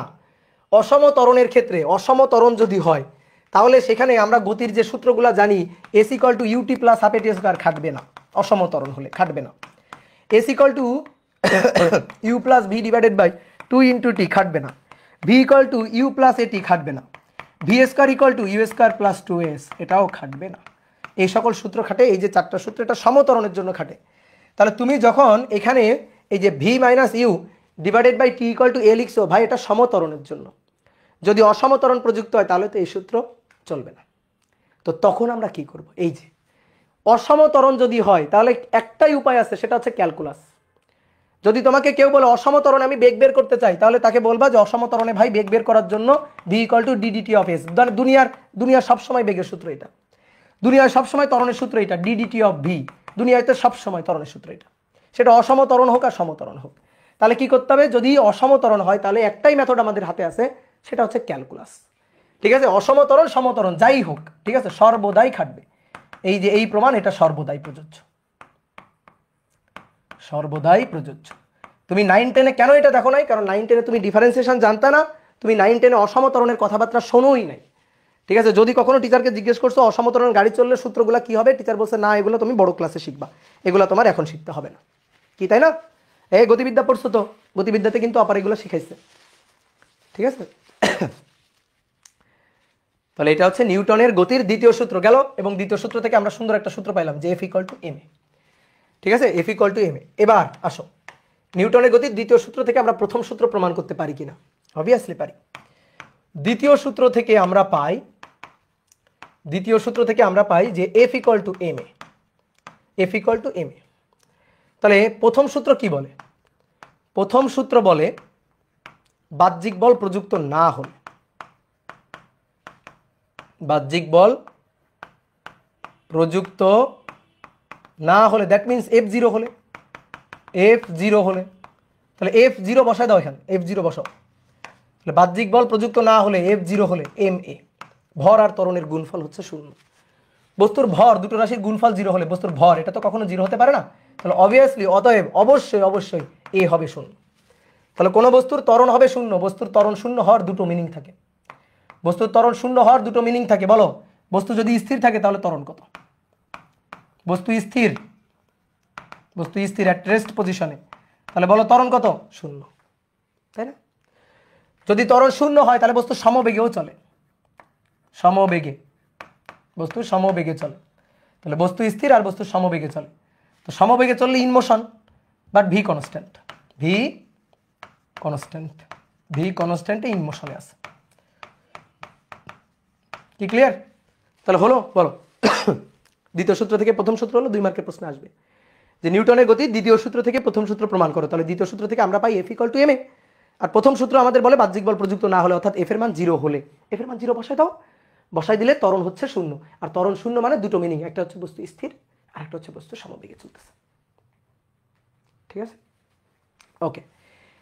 কোন বস্তুর উপর যদি একাধিক বল ক্রিয়া করে, বস্তুর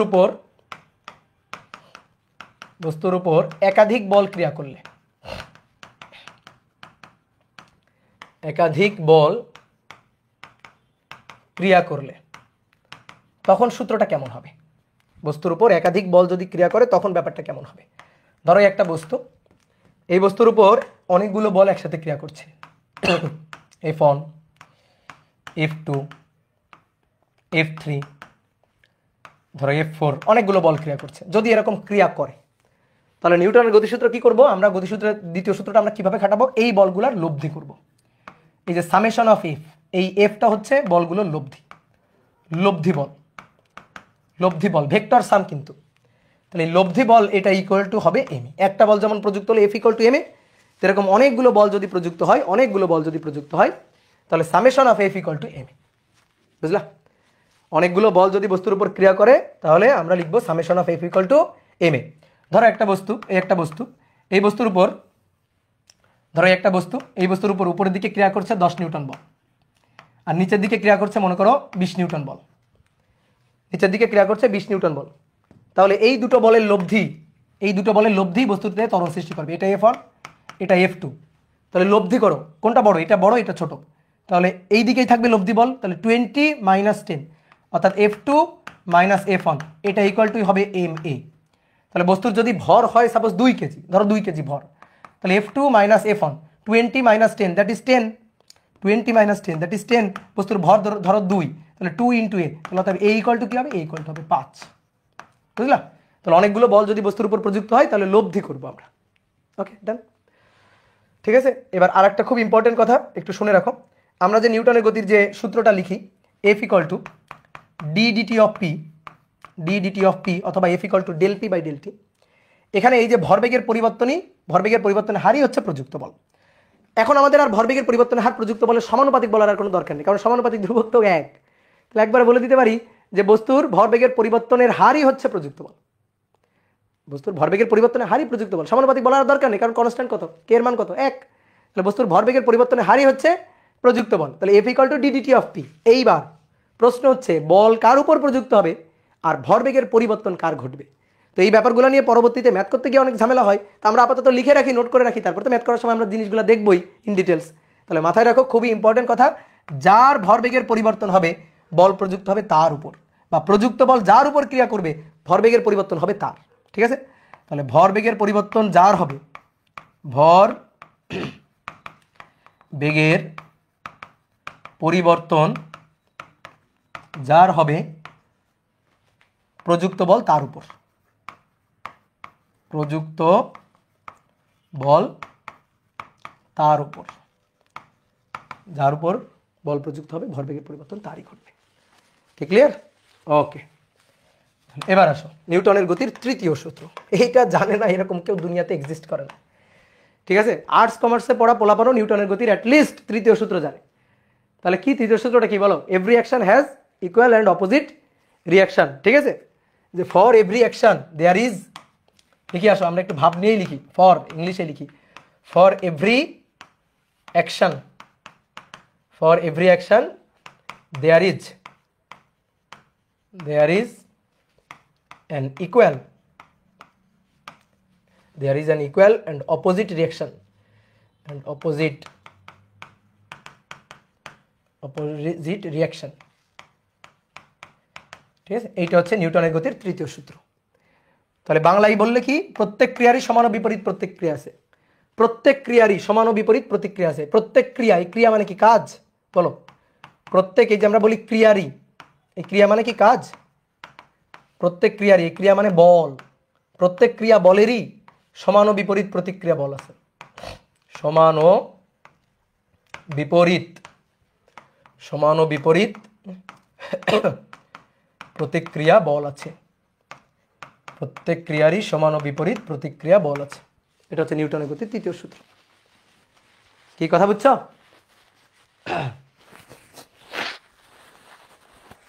এই যে একজন বলছে ইট মারলে পাটকেলটি খেতে হয়, ঠিক আছে? না, এটা না, এটা না নিউটনের গতির তৃতীয় সূত্র। এইভাবে নিউটনের গতির তৃতীয় সূত্র বিকৃত করিও না। তো আসো আমরা একটু বুঝি নিউটনের গতির তৃতীয় সূত্র কি বলে। অনেকগুলো ক্ষেত্র আমরা দেখাইতে পারি, ঠিক আছে? বহুত উদাহরণ। সব সময় বল জোড়ায় জোড়ায় কাজ করে, সব সময় বল জোড়ায় জোড়ায় কাজ করে। ক্রিয়া থাকলে তার প্রতিক্রিয়া থাকবেই, ক্রিয়া বল থাকলে প্রতিক্রিয়া থাকবেই। যেমন আসো ধরো, এই যে ভূমিতে একটা ব্লক রাখা আছে, সে এটা একটা ব্লক রাখা আছে, এখন তুমি কি করতেছো, এই ব্লকটাকে ঠেলতেছো। তাহলে তুমি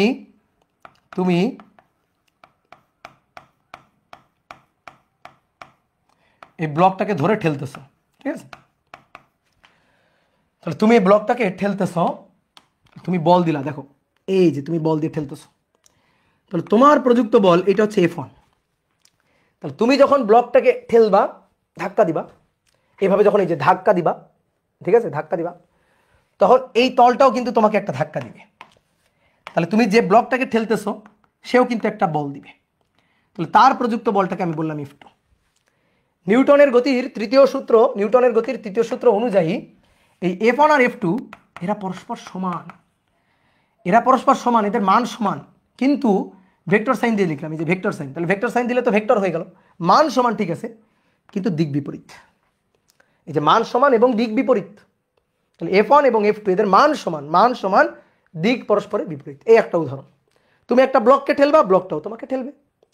তারপরে চিন্তা করো, ধরো দুটো খুঁটি আছে, একটা খুঁটি, এই দুইটা খুঁটিতে একটা তার টান করে বাঁধা আছে, এই যে একটা তারকে টান করে বাঁধা রাখছে। তাহলে এই তারটা টান হয়ে আছে, ঠিক আছে? তাহলে তারে প্রযুক্ত টান বলের আমি একটু ডিরেকশন দেখাইতে চাই, প্রযুক্ত টান বলের ডিরেকশন। দুটো খুঁটির মাঝে তারটা টান হয়ে আছে, তাহলে এই খুঁটিটা ওই খুঁটিটাকে দড়ি দিয়ে বেঁধে টানতেছে, এভাবে ধরে টানতেছে। তাহলে এই হচ্ছে একটা টান বল, T1। এই টান বলটা কে কার উপর প্রয়োগ করছে? এই খুঁটিটা ওই খুঁটিটার উপর প্রয়োগ করছে। এই খুঁটিটা বসে থাকবে না, তখন এই খুঁটিটাও এই দড়িটাকে এভাবে টানবে, অর্থাৎ এই খুঁটিটা ওই খুঁটিটাকে দড়ি দিয়ে বেঁধে টানতেছে। তাহলে এই হচ্ছে টানের ডিরেকশন, এটা হচ্ছে T2। আমি যদি বলি এই দড়িতে টানের ডিরেকশন কোন দিকে, তখন তুমি বলবা এই খুঁটিকে ওই খুঁটি এদিকে টানতেছে, অর্থাৎ এই খুঁটির উপর টানের ডিরেকশন এদিকে, আর এই খুঁটিটার উপর টানের ডিরেকশন হবে এদিকে। এই দেখো, টান জোড়ায় কাজ করে, টান জোড়ায় কাজ করে, ঠিক আছে? টান জোড়ায় কাজ করছে। তাহলে প্রত্যেক ক্রিয়া টান বলেরই সমান ও বিপরীত প্রতিক্রিয়া টান বল আছে। তুমি চিন্তা করো, দেখো ধরো এই হচ্ছে দড়িটা, দেখো এক টান না থাকলে আরেক টান থাকবে না।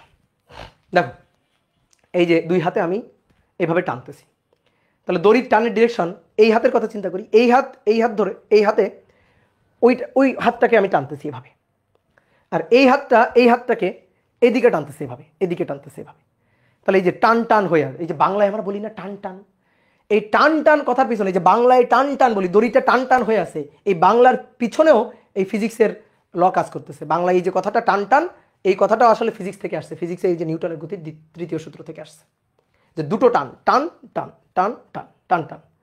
বুঝলা? তাহলে বাংলাও আসলে ফিজিক্স থেকে আসছে, বুঝলা? কি ক্লিয়ার? দেখো এক টান না থাকলে আরেক টান থাকবে না। ধরো আমি এই টানটা সরাই দিলাম, নেই, দড়ি ছেড়ে দিছি, তুমি হাজার চেষ্টা করেও এই এই এক হাত দিয়ে ধরে দড়িটাকে দেখো তো টান টান করতে পারো কিনা, টানতে পারো কিনা, দেখো টানা যাবে না। যখন একটা টান নেই তখন আরেকটা টানও নেই, একটা টান নাই গায়েব তো আরেকটা টানও কিন্তু গায়েব, যেই দড়িতে কিন্তু কোনো টানই নেই। এই হচ্ছে কথা, যে জোড়ায় জোড়ায় কাজ করে সর্বদা, জোড়ায় জোড়ায়। এরকম বহুত উদাহরণ আছে। ধরো তুমি ভূমির উপর দাঁড়ানো আছো, তুমি ভূমিতে দাঁড়ানো আছো, তাহলে তুমি ভূমিতে দাঁড়ানো থাকলে মাটিতে কিন্তু একটা বল প্রয়োগ করতেছো, ঠিক আছে? তুমি কিন্তু এই তলে একটা বল প্রয়োগ করতেছো, তাহলে তলে তোমার প্রযুক্ত বল হচ্ছে এফ, তুমি তলে দিচ্ছ, এটা F1। এবার তলও কিন্তু তোমাকে একটা বল দিবে, তলও কিন্তু তোমাকে একটা বল দিচ্ছে, এই বলটা হচ্ছে F2। তাহলে ক্রিয়া এবং প্রতিক্রিয়া পরস্পর সমান, F1 এবং F2, এই যে এরা পরস্পর সমান এবং দিক বিপরীত। তারপরে এখানে এই যে T1 এবং T2 এরা পরস্পর সমান এবং এদের দিক বিপরীত। একটা বল সরায় নাও, দেখো আর একটা বলও গায়েব হয়ে যাবে। তুমি এই তলে পা রেখো না, তুমি এই তলে পা রেখো না, লাফ দিয়ে উপরে ওঠো, তাহলে তলের সাথে দেখো তোমার পায়ের সংযোগ নেই, তাহলে তলের সাথে যখন পায়ের সংযোগ নেই তখন তুমিও বল দিচ্ছ না, তলও তোমাকে বল দিবে না, ঠিক আছে? যতক্ষণ তুমি ক্রিয়া দিচ্ছ ততক্ষণ প্রতিক্রিয়া হচ্ছে, যে ক্রিয়া এবং প্রতিক্রিয়া একসাথে কাজ করে, যতক্ষণ ক্রিয়া থাকবে ঠিক ততক্ষণ প্রতিক্রিয়া থাকবে, বুঝলে? এরকম বহুত উদাহরণ হতে পারে, এরপরে তো আমরা দেখবই যে বল জোড়ায় জোড়ায় কাজ করে, এরকম হাজার হাজার উদাহরণ আমাদের সামনে আসবে। এবার একটা খুব গুরুত্বপূর্ণ প্রশ্ন, যে এই যে বস্তুটা, এই বস্তুটার উপরে তুমি বল প্রয়োগ করলা, তুমি যে পরিমাণ বল প্রয়োগ করলা, তুমি যদি 10 নিউটন বল প্রয়োগ করো, বস্তুটাও তোমাকে সেম পরিমাণ প্রতিক্রিয়া দিচ্ছে, ঠিক আছে? তুমি ভূমিতে দাঁড়ানো আছো, তুমি ভূমিতে 10 নিউটন বল প্রয়োগ করলেও ভূমিও তোমাকে 10 নিউটন বল দিচ্ছে। তুমি এই ব্লকটার কথাই চিন্তা করো না, এই ব্লকটাকে তুমি যে বলে ঠেলতেছো, ব্লকটাও তোমার উপর সেই পরিমাণ প্রতিক্রিয়া বল দিচ্ছে। কিন্তু আমার প্রশ্নটা হচ্ছে তাহলে তুমি ওকে যে বলে ঠেলতেছো, ও যদি তোমাকে সেম বল দেয়, সেম বল দিয়ে ঠেলে, তাহলে তো ভাই এই ব্লকটাকে সরানো যাবে না, তাই কি না? এই যে ব্লকটা, এই ব্লকটাকে তুমি ঠেলতেছো, এই ব্লকটাকে তুমি ঠেলতেছো, তুমি যে বল দিয়ে ঠেলতেছো, ব্লকটা তো সেই বল দিচ্ছে। তাহলে তুমি 10 নিউটন বল দিলে, ও তো বিপরীত দিকে 10 নিউটন বল দিচ্ছে। তাহলে লব্ধি কত? এই দুইটার লব্ধি কত? লব্ধি বল কত? 10 বিয়োগ 10, বিপরীত দিকে না, 10 বিয়োগ 10, তাহলে লব্ধি হচ্ছে 0। তাহলে এই ব্লকটা তো নড়ার কথা না, কিন্তু তুমি দেখো তো খেয়াল করো তো, তুমি যদি ব্লক রেখে এরকম ভাবে ধাক্কা দাও, ব্লক তো সরে যাবে, তল দিয়ে গতিশীল হয়ে যাবে না, ঠিক আছে? তোমার বাসায় ধরো, তোমার আশেপাশে টেবিলের পরে যদি একটা বই থাকে, একটা কলম থাকে, সেই কলমটা বা বইটাকে একটু ধাক্কা দাও, দেখো তো এটা গতিশীল হয়ে যাবে না? তাহলে কি হইলো? এই দুইটা বল সমান সমান, তাহলে এই দুইটা লব্ধি 0, তাহলে তো এই ব্লকটাকে নড়ানোরই কথা না, ব্লকটা তো নড়বেই না, ওখানে জায়গায় স্থির থাকবে। কিন্তু তারপর আমরা প্র্যাকটিক্যালি দেখি ব্লকে ধাক্কা দিলে ব্লকটা নড়ে যায়। কেন নড়ে যায়? যদি লব্ধি 0 হবে তাহলে তো নড়ার কথা না। এইবার শোনো, লব্ধি তো করা যাবে না, তুমি লব্ধি করেই তো ভুল করছো, এই জায়গাটাই তো ভুল, যে তুমি লব্ধি করছো কেন? লব্ধি তো করা যাবে না, ক্রিয়া প্রতিক্রিয়ার লব্ধি হয় না কখনো, ক্রিয়া প্রতিক্রিয়ার, এটা তো মারাত্মক ভুল করে ফেলছি আমরা, ক্রিয়া প্রতিক্রিয়ার লব্ধি হবে না, লব্ধি হয় না। হ্যাঁ, ক্রিয়ার প্রতিক্রিয়া এদের মান সমান, দিক বিপরীত, বাট লব্ধি কেন হবে? ক্রিয়া যে বস্তুর উপর, প্রতিক্রিয়া কি সেই বস্তুর উপর? ক্রিয়া যে বস্তুর উপর, প্রতিক্রিয়া সেই বস্তুর উপর না। লব্ধি আমরা কখন করি? একটা বস্তুর উপর একাধিক বলের ক্রিয়া করলে লব্ধি করি। ধরো এই একটা বস্তু, এই বস্তুটিকে তুমি টানতেছো 10 নিউটন বল দিয়ে, আরেকজন টানতেছে 5 নিউটন বল দিয়ে, এই দুইটা বলের মধ্যবর্তী কোণ 60 ডিগ্রি, তখন আমরা লব্ধি বের করি, তখন লব্ধি হবে। কিন্তু ক্রিয়া যে বস্তুর উপর, প্রতিক্রিয়া তো সেই বস্তুর উপর না। দেখো তো, তুমি ব্লকটাকে ঠেলতেছো, ভালো করে মাথায় ঢুকাও কথা, তুমি ব্লকটাকে ঠেলতেছো আর ব্লক তোমাকে ঠেলতেছে, তাহলে তুমি বল দিচ্ছ ব্লকটার উপর, ব্লক বল দিচ্ছে তোমার হাতের উপর, দুইটা আলাদা আলাদা ক্রিয়াবিন্দু না?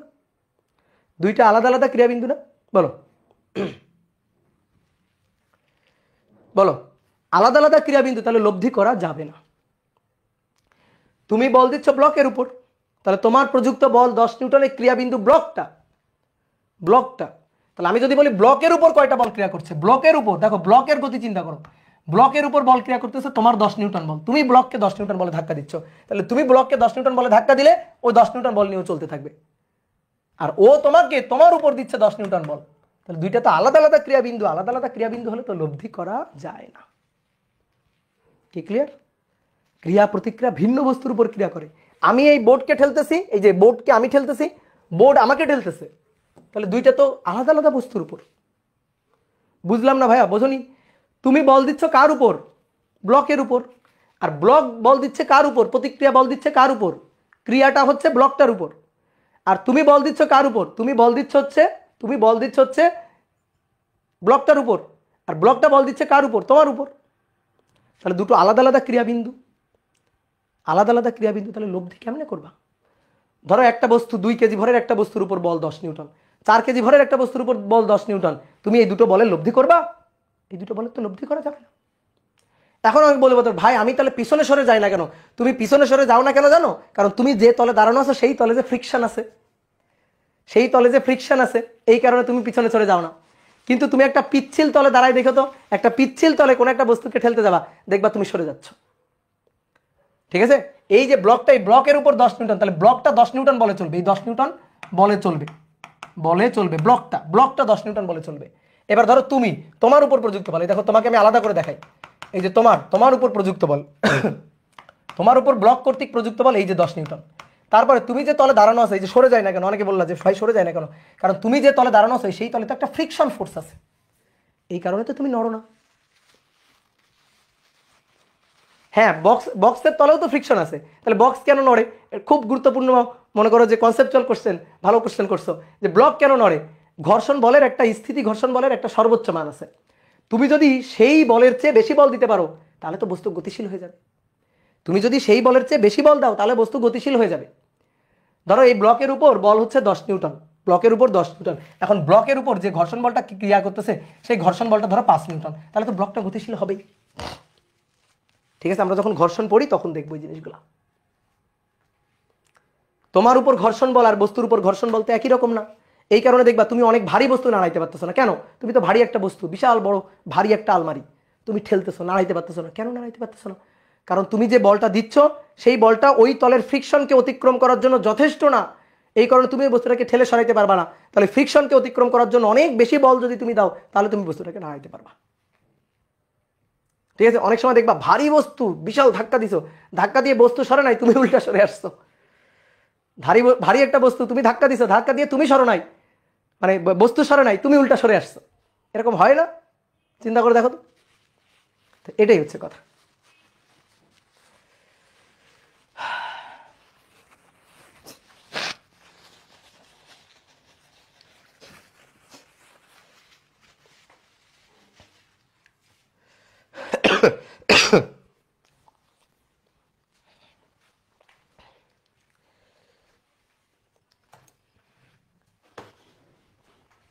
ভাই ঘর্ষণ বল কি ওজনের উপর ডিপেন্ড করে? হ্যাঁ করে, ঘর্ষণ বল ওজনের উপর ডিপেন্ড করে।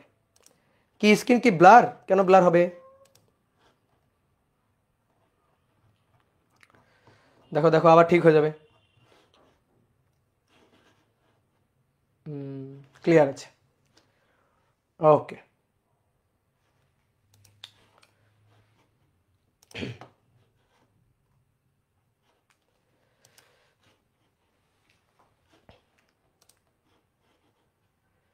তাহলে চলো নেক্সট, এইবার মোটামুটি আমাদের সূত্র তো হয়ে গেল। শোনো এবার নিউটনের গতির দ্বিতীয় সূত্র নিয়ে একটা কথা আছে। নিউটনের গতির এই যে দ্বিতীয় সূত্র, এই দ্বিতীয় সূত্র নিয়ে আমাদের কথা আছে। এই দ্বিতীয় সূত্র নিয়ে কিন্তু সামনের দিনও আরও অনেক আলোচনা আছে। এই যেটা সেটা হচ্ছে 9-10-এর ব্যাপারটা তোমাকে দেখানো হয়েছে। নিউটনের গতির 3টা দরজা, দ্বিতীয় সূত্রের 3টা দরজা, একটা দরজা খুলে তোমাকে দেখাইছি, বাকি 2টা দরজা খুলে তোমাকে এখনো দেখাইনি। তো ওটা আমরা নেক্সট দিন দেখবো। তো আজকে আসলে আমরা কয়েকটা ম্যাথ প্রবলেম সলভ করি। তো তার আগে 2টা প্রশ্নের উত্তর দিবা। একটা প্রশ্ন তো অলরেডি হয়ে গেল, সেটা হচ্ছে ক্রিয়া প্রতিক্রিয়া লব্ধি সৃষ্টি করে না কেন? ক্রিয়া, এটা 2 মার্কের প্রশ্নের জন্য খুবই ইম্পর্টেন্ট। ক্রিয়া প্রতিক্রিয়া লব্ধি সৃষ্টি করে না কেন?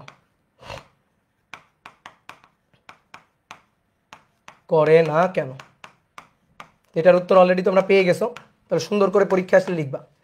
এবার তুমি একটা জিনিস এখান থেকে একটা অপশনে আমি 4টা চিত্র এঁকে দিচ্ছি, তুমি বলবা কোন ক্ষেত্রে বস্তুর উপর বল প্রযুক্ত হয়েছে, কোন ক্ষেত্রে বস্তুর উপর বাহ্যিক বল প্রযুক্ত হয়েছে, বাহ্যিক বল প্রযুক্ত হয়েছে। ঠিক আছে, অপশনগুলো দেখে তোমরা উত্তরটা খুঁজে বের করবা। Option A, option B, option C আর অপশন ডি। দেন আমরা তারপর কয়েকটা ম্যাথ প্রবলেম সলভ করব।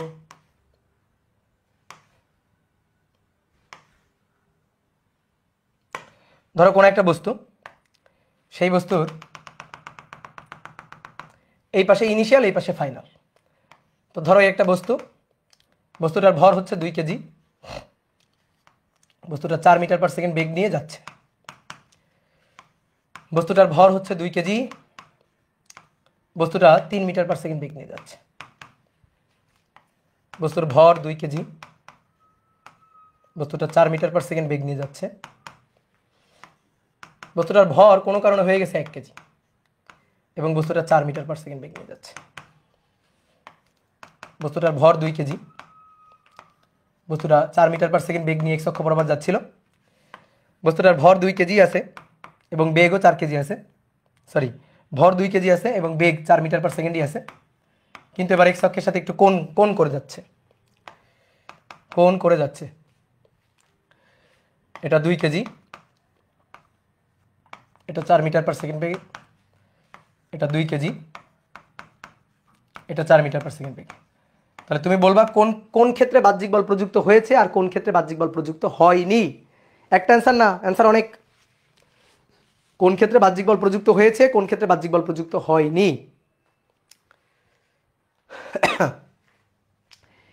এ বি সি 3টা ক্ষেত্রে বাহ্যিক বল প্রযুক্ত হয়েছে, আর ডি নম্বর ক্ষেত্রে বাহ্যিক বল প্রযুক্ত হয়নি। কারণ বাহ্যিক বল প্রযুক্ত হলে বস্তুর ভরবেগের পরিবর্তন ঘটবে। তো ভরবেগের পরিবর্তন কিভাবে ঘটতে পারে? ভরের পরিবর্তন ঘটেও কিন্তু ভরবেগের পরিবর্তন ঘটতে পারে, ভরের পরিবর্তন ঘটেও কিন্তু ভরবেগের পরিবর্তন ঘটতে পারে। এটা নিয়ে আলোচনা আছে, আমরা আস্তে আস্তে আসবো। তাহলে ভরের পরিবর্তন ঘটতে পারে, বেগের পরিবর্তন ঘটতে পারে, ভর বেগ দুটোরই পরিবর্তন ঘটতে পারে, বেগের মানের পরিবর্তন, দিকের পরিবর্তন ঘটতে পারে।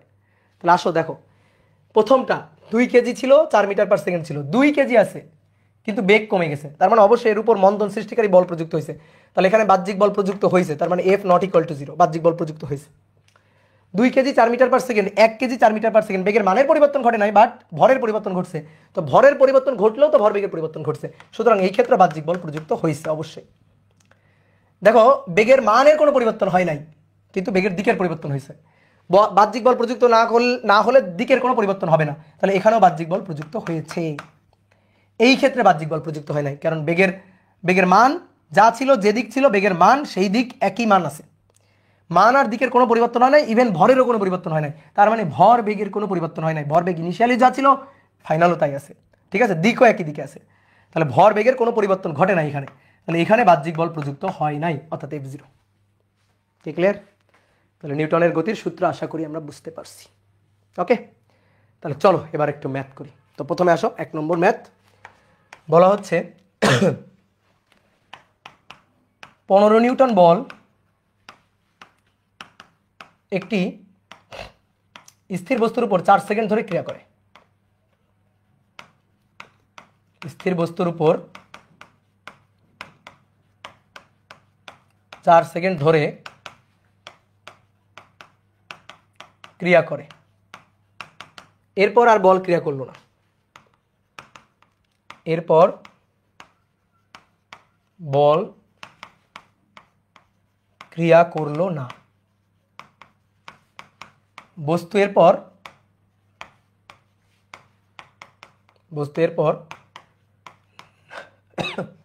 9 সেকেন্ডে 54 মিটার যায়, 9 সেকেন্ডে 54 মিটার যায়। তাহলে যে বস্তুর কথা বলা হচ্ছে সেই বস্তুটার ভরটা কত? এই বস্তুটার ভর কত? নিউটনের ল বোঝার জন্য, নিউটনের সেকেন্ড লটা বোঝার জন্য খুবই ইম্পর্টেন্ট একটা ম্যাথ। তাহলে বস্তুর ভর কত? এই যে অনেকে উত্তর বলে দিছে অলরেডি। কে বলছে? মুফতাসিম, শাহরিয়ার, তাসিফ উত্তর বলে দিছে। ঠিক আছে, হ্যাঁ একবার বলছিস, ঠিক আছে, বারবার বলতেছে। মাহির 120 বলছে, না হয়নি, মাহিরের হয়নি। আকিব বলছে 10, তানভীর বলছে, আরাফাত বলছে ওকে 10, বস্তুর ভর হচ্ছে 10 কেজি। তো চলো করে ফেলি। দেখো, একটা স্থির বস্তু, তুমি একটা কাজ করবা কি, দেখো আমি তোমাকে ভেক্টর অধ্যায়ে বলছি, এখনো বলতেছি, এখন শুরু দিয়ে বলে দিচ্ছি। একটা ম্যাথ যখন আমরা সলভ করব, তখন ম্যাথের চিত্রটা চোখের সামনে ফুটাই তুলব। একটু চিত্র এঁকে নেব, একটু ফিগার এঁকে নিব, কোনো মতে এঁকে নিব, দেখবো ম্যাথের 80% সলভ, 20% বা 10% যেটা বাকি থাকবে সেটা থাকবে হিসাব। ওকে, তাহলে এই যে একটা বস্তু, এই বস্তু স্থির বস্তু, তাহলে U0। এই বস্তুর উপর বল ক্রিয়া করছে, কত সেকেন্ড ধরে বলটা ক্রিয়া করছে? 4 সেকেন্ড ধরে ক্রিয়া করছে, 15 নিউটন বল। তাহলে চিন্তা করো, স্থির বস্তুর উপর যদি 4 সেকেন্ড ধরে 15 নিউটন বল ক্রিয়া করে, তাহলে তার বেগটা তো আর শূন্য থাকবে না, সেই বস্তুটা তো আর স্থির থাকবে না, তাহলে সেই বস্তু একটা বেগ অর্জন করবে, সেই অর্জিত বেগটা হচ্ছে ভি। 4 সেকেন্ড পর আর বল ক্রিয়া করে নাই, তাহলে বল ক্রিয়া করে নাই মানে বস্তু যেভাবে যে বেগে ছিল ওইভাবে ওই বেগে চলতে থাকবে, তার মানে কি বস্তু স্থির থাকবে না, তার মানে বস্তু স্থির থাকবে না, বস্তু একটা বেগ অর্জন করছে 4 সেকেন্ড পরে, তাহলে বস্তু ওই বেগটা নিয়েই বাকি পথ চলতে থাকবে। এইবার প্রশ্ন হচ্ছে বাকি পথ সে যাবে কিভাবে? বল তো প্রযুক্ত হয়নি, এখানে তো বল নেই, তাহলে বল প্রযুক্ত হয়নি, তার মানে বস্তুর ত্বরণ হবে না, মন্দন হবে না, তাহলে বস্তু গতি জড়তায় যাবে, যে অবস্থায় আছে সেই অবস্থা বজায় রাখবে, বেগ অর্জন করছে এই বেগ নিয়ে সে চলতে থাকবে, তাহলে বস্তু এই পথটুকু যাবে হচ্ছে সমবেগে। এটা বুঝলে তোমার ম্যাথ শেষ। যতক্ষণ বল প্রযুক্ত হচ্ছে ততক্ষণ ত্বরণ হচ্ছে, বল প্রযুক্ত হয়নি তার মানে আর ত্বরণ নাই, তাহলে বস্তু সমবেগে যাবে, এইখানে কিন্তু ত্বরণ আছে। তাহলে সমবেগে বস্তু 54 মিটার গেছে, 54 মিটার কয় সেকেন্ডে? 9 সেকেন্ডে, 9 সেকেন্ডে। তাহলে সমবেগটা বের করা যাবে না, এস ইকুয়াল টু ভিটি, তাহলে V equal to S by T. S এর মান 54, সময় 9, তাহলে বেগের মান 6 মিটার পার সেকেন্ড, বেগের মান 6 মিটার পার সেকেন্ড। এইবার আসো এখানে ফেরত আসি, বেগের মান 6 মিটার পার সেকেন্ড, তাহলে এই পয়েন্টে অর্জিত তার যে বেগটা সেটা 6। এটা আমাদের বল, বস্তুর ভর এমটা আমাদের বের করতে হবে, এম চাইছে। তাহলে আমরা দেখো আদি বেগ জানি, শেষ বেগ জানি, সময় জানি, ত্বরণ বের করতে পারবো, আর ত্বরণ বের করা হইলে এফ ইকুয়াল টু এম, শেষ। ত্বরণ বের করলে এফ ইকুয়াল টু এম, বা আমরা একবারে চাইলেও লিখতে পারি এফ ইকুয়াল টু এম। তাহলে F equal to M, A মানে V minus U divided by T. তাহলে এফ এর মান কত? 15 নিউটন। এম এর মান বের করতে চাই, ভি এর মান 6, ইউ এর মান 0, টি এর মান 4। তাহলে 6/4 মানে 3/2, 15 দুগুণে 30 ভাগ 3, তাহলে 10, অতএব এম হচ্ছে 10 কেজি। তাহলে বস্তুর ভর কত? 10 কেজি, এটাই অ্যান্সার, শেষ হয়ে গেল। ঠিক আছে, ডান, ম্যাথ কমপ্লিট, ইজি ম্যাথ। এবার আসো 2 নম্বর। বলা হচ্ছে 7 নিউটন মানের কোনো বল কোনো বস্তুর উপর প্রযুক্ত হলে, কোনো বস্তুর উপর প্রযুক্ত হলে ত্বরণ 3 মিটার পার সেকেন্ড স্কয়ার। এই বলের সাথে 5 নিউটন বল 60 ডিগ্রি কোণে ক্রিয়ারত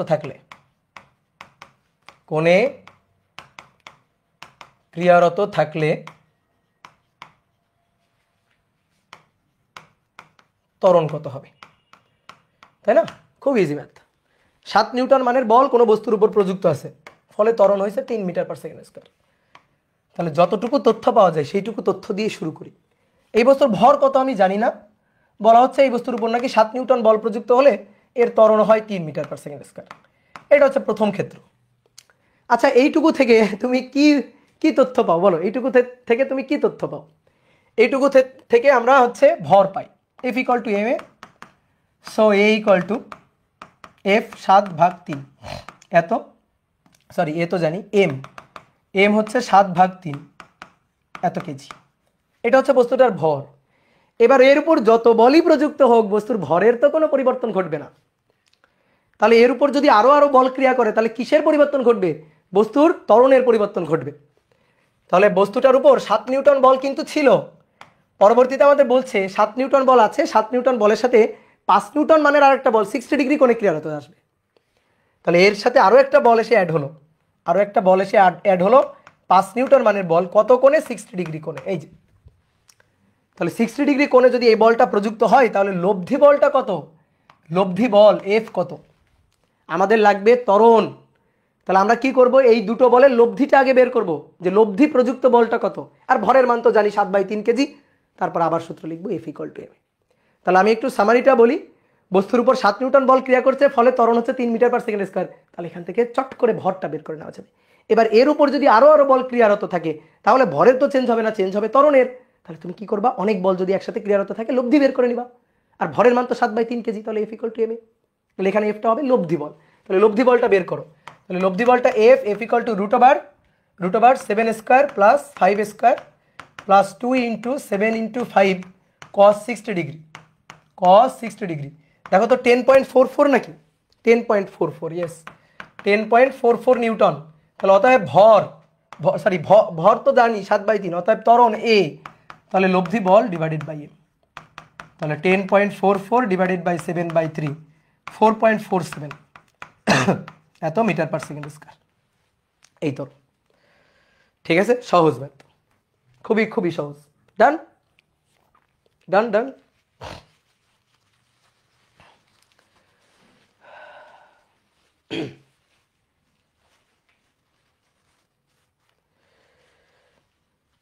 অনলাইনের এক ভাইয়া বলছে যদি ফার্স্ট ইয়ারের মধ্যে ফুল সিলেবাস কমপ্লিট করতে না পারি তাহলে বুয়েট সহ অন্যান্য ভার্সিটিতে টপ পজিশন থাকা পসিবল না, এটা কতটুকু সঠিক? না, এটা সঠিক না, এটা সঠিক না। ঠিক আছে, তুমি আমাদের এই যে অপার ক্লাসরুম গ্রুপে দেখো অনেক ভাইয়ারা যারা এবার বা গতবার চান্স পাইছে, তাদের অনেকের হচ্ছে নিজের মুখে বলা কথাবার্তাগুলো শুনিও। ঠিক আছে, দেখবা ওইখানে তারা বলছে যে তারা ফার্স্ট ইয়ারে অনেক ল্যাকিংস ছিল তাদের, পরে সেকেন্ড ইয়ারে গিয়ে টেনে উঠাইছে। ঠিক আছে, এরকম বহুত বহুত বহুত বহুত পোলাপান আছে। ঠিক আছে, তোমার কি করতে হবে? নিজে পড়াশোনা করে যাইতে হবে, পড়াশোনাটা চালাই যাইতে হবে। ঠিক আছে, পড়াশোনা বন্ধ করে রাখা যাবে না। ঠিক আছে, পড়াশোনা বন্ধ করে রাখা যাবে না, আর পড়ানোর সময় ফালতু কমেন্ট করা যাবে না। এটা যদি ফালতু কমেন্ট যদি না করো তাহলে দেখবা চান্স পেয়ে গেছো। পড়ার সময় দেখবে এক ধ্যান জ্ঞানে পড়তে থাকবা, পড়ার সময় এক ধ্যান জ্ঞানে পড়তে থাকবা, তাহলেই হবে। এবার বলা হচ্ছে 3 কেজি ভরের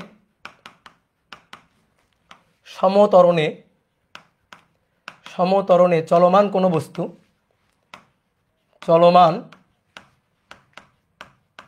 বস্তু, নাইনথ ও 19th মানে 9তম 19তম সেকেন্ডে যথাক্রমে 30 মিটার ও 50 মিটার অতিক্রম করে, যথাক্রমে 30 মিটার ও 50 মিটার অতিক্রম করে।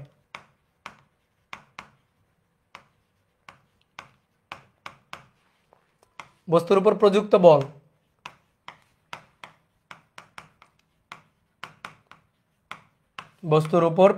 বল ও 4 সেকেন্ড অতিক্রান্ত দূরত্ব নির্ণয় করো।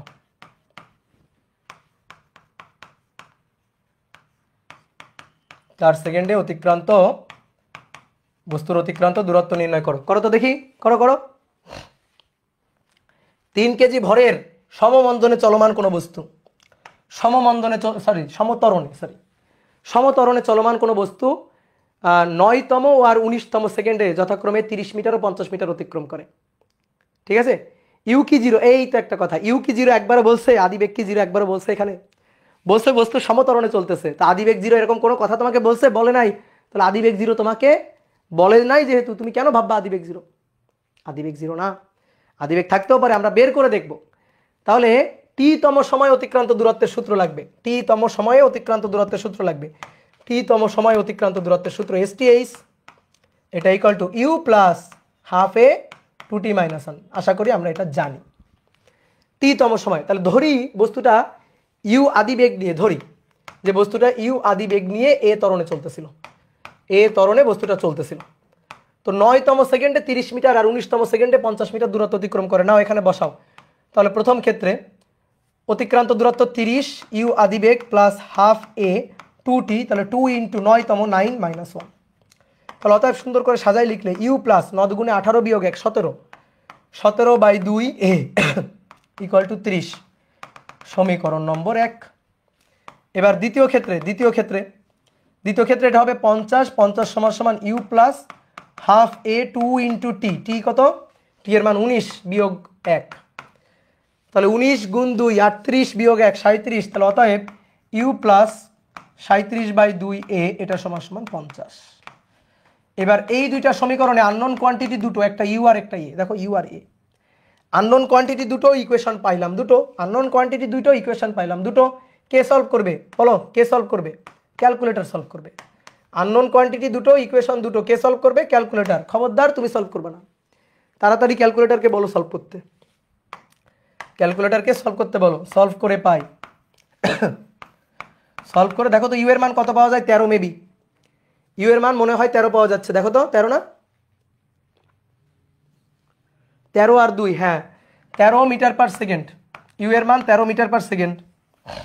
আর এ এর মান হচ্ছে 2 metre per second square, 2 metre per second square. Okay, 13 আর 2। ওকে, এই ক্যালকুলেটারে সলভ করতে পারো না, এই যে ক্যালকুলেটারে ইসে যাবা, আননোন কোয়ান্টিটিতে যাবা, ইকুয়েশনে যাবা, ইকুয়েশন পাস, এই যে ইকুয়েশনে যাবা। দেখো আমার তো এই ক্যালকুলেটার, তোমাদের কি ক্যালকুলেটার আমি জানি না। এই দেখো এখানে 2 নম্বরে 3টা আননোন কোয়ান্টিটি সলভ করা যাবে, আর 1 নম্বর দিলে একটা আননোন কোয়ান্টিটি সলভ করা যাবে। তাহলে আমি 1 নম্বর দিলাম, দেওয়ার পরে এবার মান বসাবো। দেখো ইউ এর সহগ কত? 1, তারপরে সমান চিহ্ন 17/2, 17/2, এগুলো পারতে হবে। এখন ইউটিউবে সার্চ দিবা, তোমার ক্যালকুলেটার মডেল লিখে ইউটিউবে সার্চ দিবা 17/2, তারপরে কত? 30, দেন তারপরে 1, তারপরে 37/2, 37/2, এবং তারপরে কত? 50। তোমার যে ক্যালকুলেটার, সেই ক্যালকুলেটার মডেল লিখে দেখো এক্স এর মান মানে ইউ এর মান চলে আসছে 13, আর ওয়াই এর মান হচ্ছে 2। দেখছো কি হলো? কেঁপে গেছে কেন?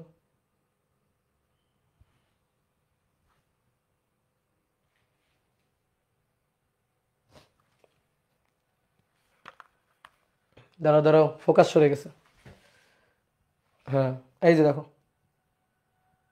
ক্যালকুলেটার ফোকাস করতেছে না, আমার মুখটা ফোকাস করে নিয়েছে। এই যে এবার ক্যালকুলেটারকে ফোকাস করছে। ঠিক আছে, এটা ইউটিউবে সার্চ দিবা, তোমার ক্যালকুলেটার মডেল লিখে কিভাবে সলভ করতে হয় ইউটিউবে সার্চ দিবা, বুঝছো? এবার আসো, আমাদের বলতেছে বস্তুর উপর প্রযুক্ত বল শেষ, F = ma। এম কত কেজি? 3 কেজি। এর মান 2, 6 নিউটন। আর 4 সেকেন্ডে অতিক্রান্ত দূরত্ব, 4তম না কিন্তু, এটা 4 সেকেন্ডে। তাহলে 4 সেকেন্ডে অতিক্রান্ত দূরত্ব ut + ½ t²। তো ইউ এর মান 13 গুণ t 4 প্লাস হাফ a, এর মান 2, আর t² 4²। তো এখান থেকে হিসাব করবা, 13 গুণ 4 52 যোগ 0.5 গুণ 2 গুণ 4 স্কোয়ার, 68 মিটার। 4 সেকেন্ড অতিক্রান্ত দূরত্ব 68 মিটার। বুঝলা? এই হচ্ছে ঘটনা।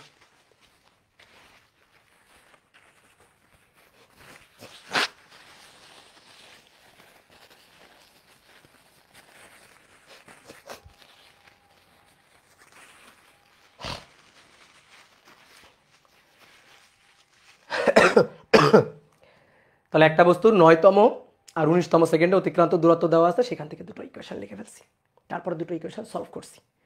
সলভ করার কাজটা কিভাবে করছি? ক্যালকুলেটর করছি।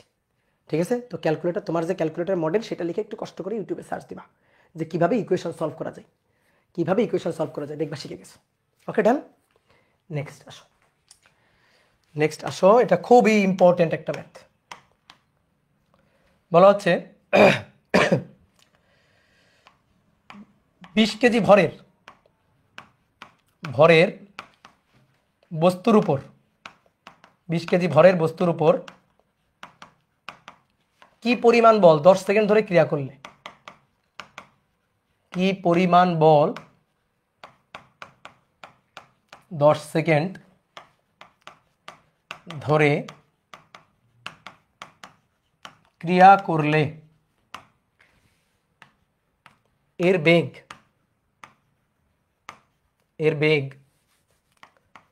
4i - 5j, 4i - 5j plus 3k এত মিটার পার সেকেন্ড থেকে 8i + 3j - 5k এত মিটার পার সেকেন্ড হবে, এত থেকে এত হবে, মানে বেগের পরিবর্তন হবে। একটু ভেক্টর ফরম্যাটে বলছে,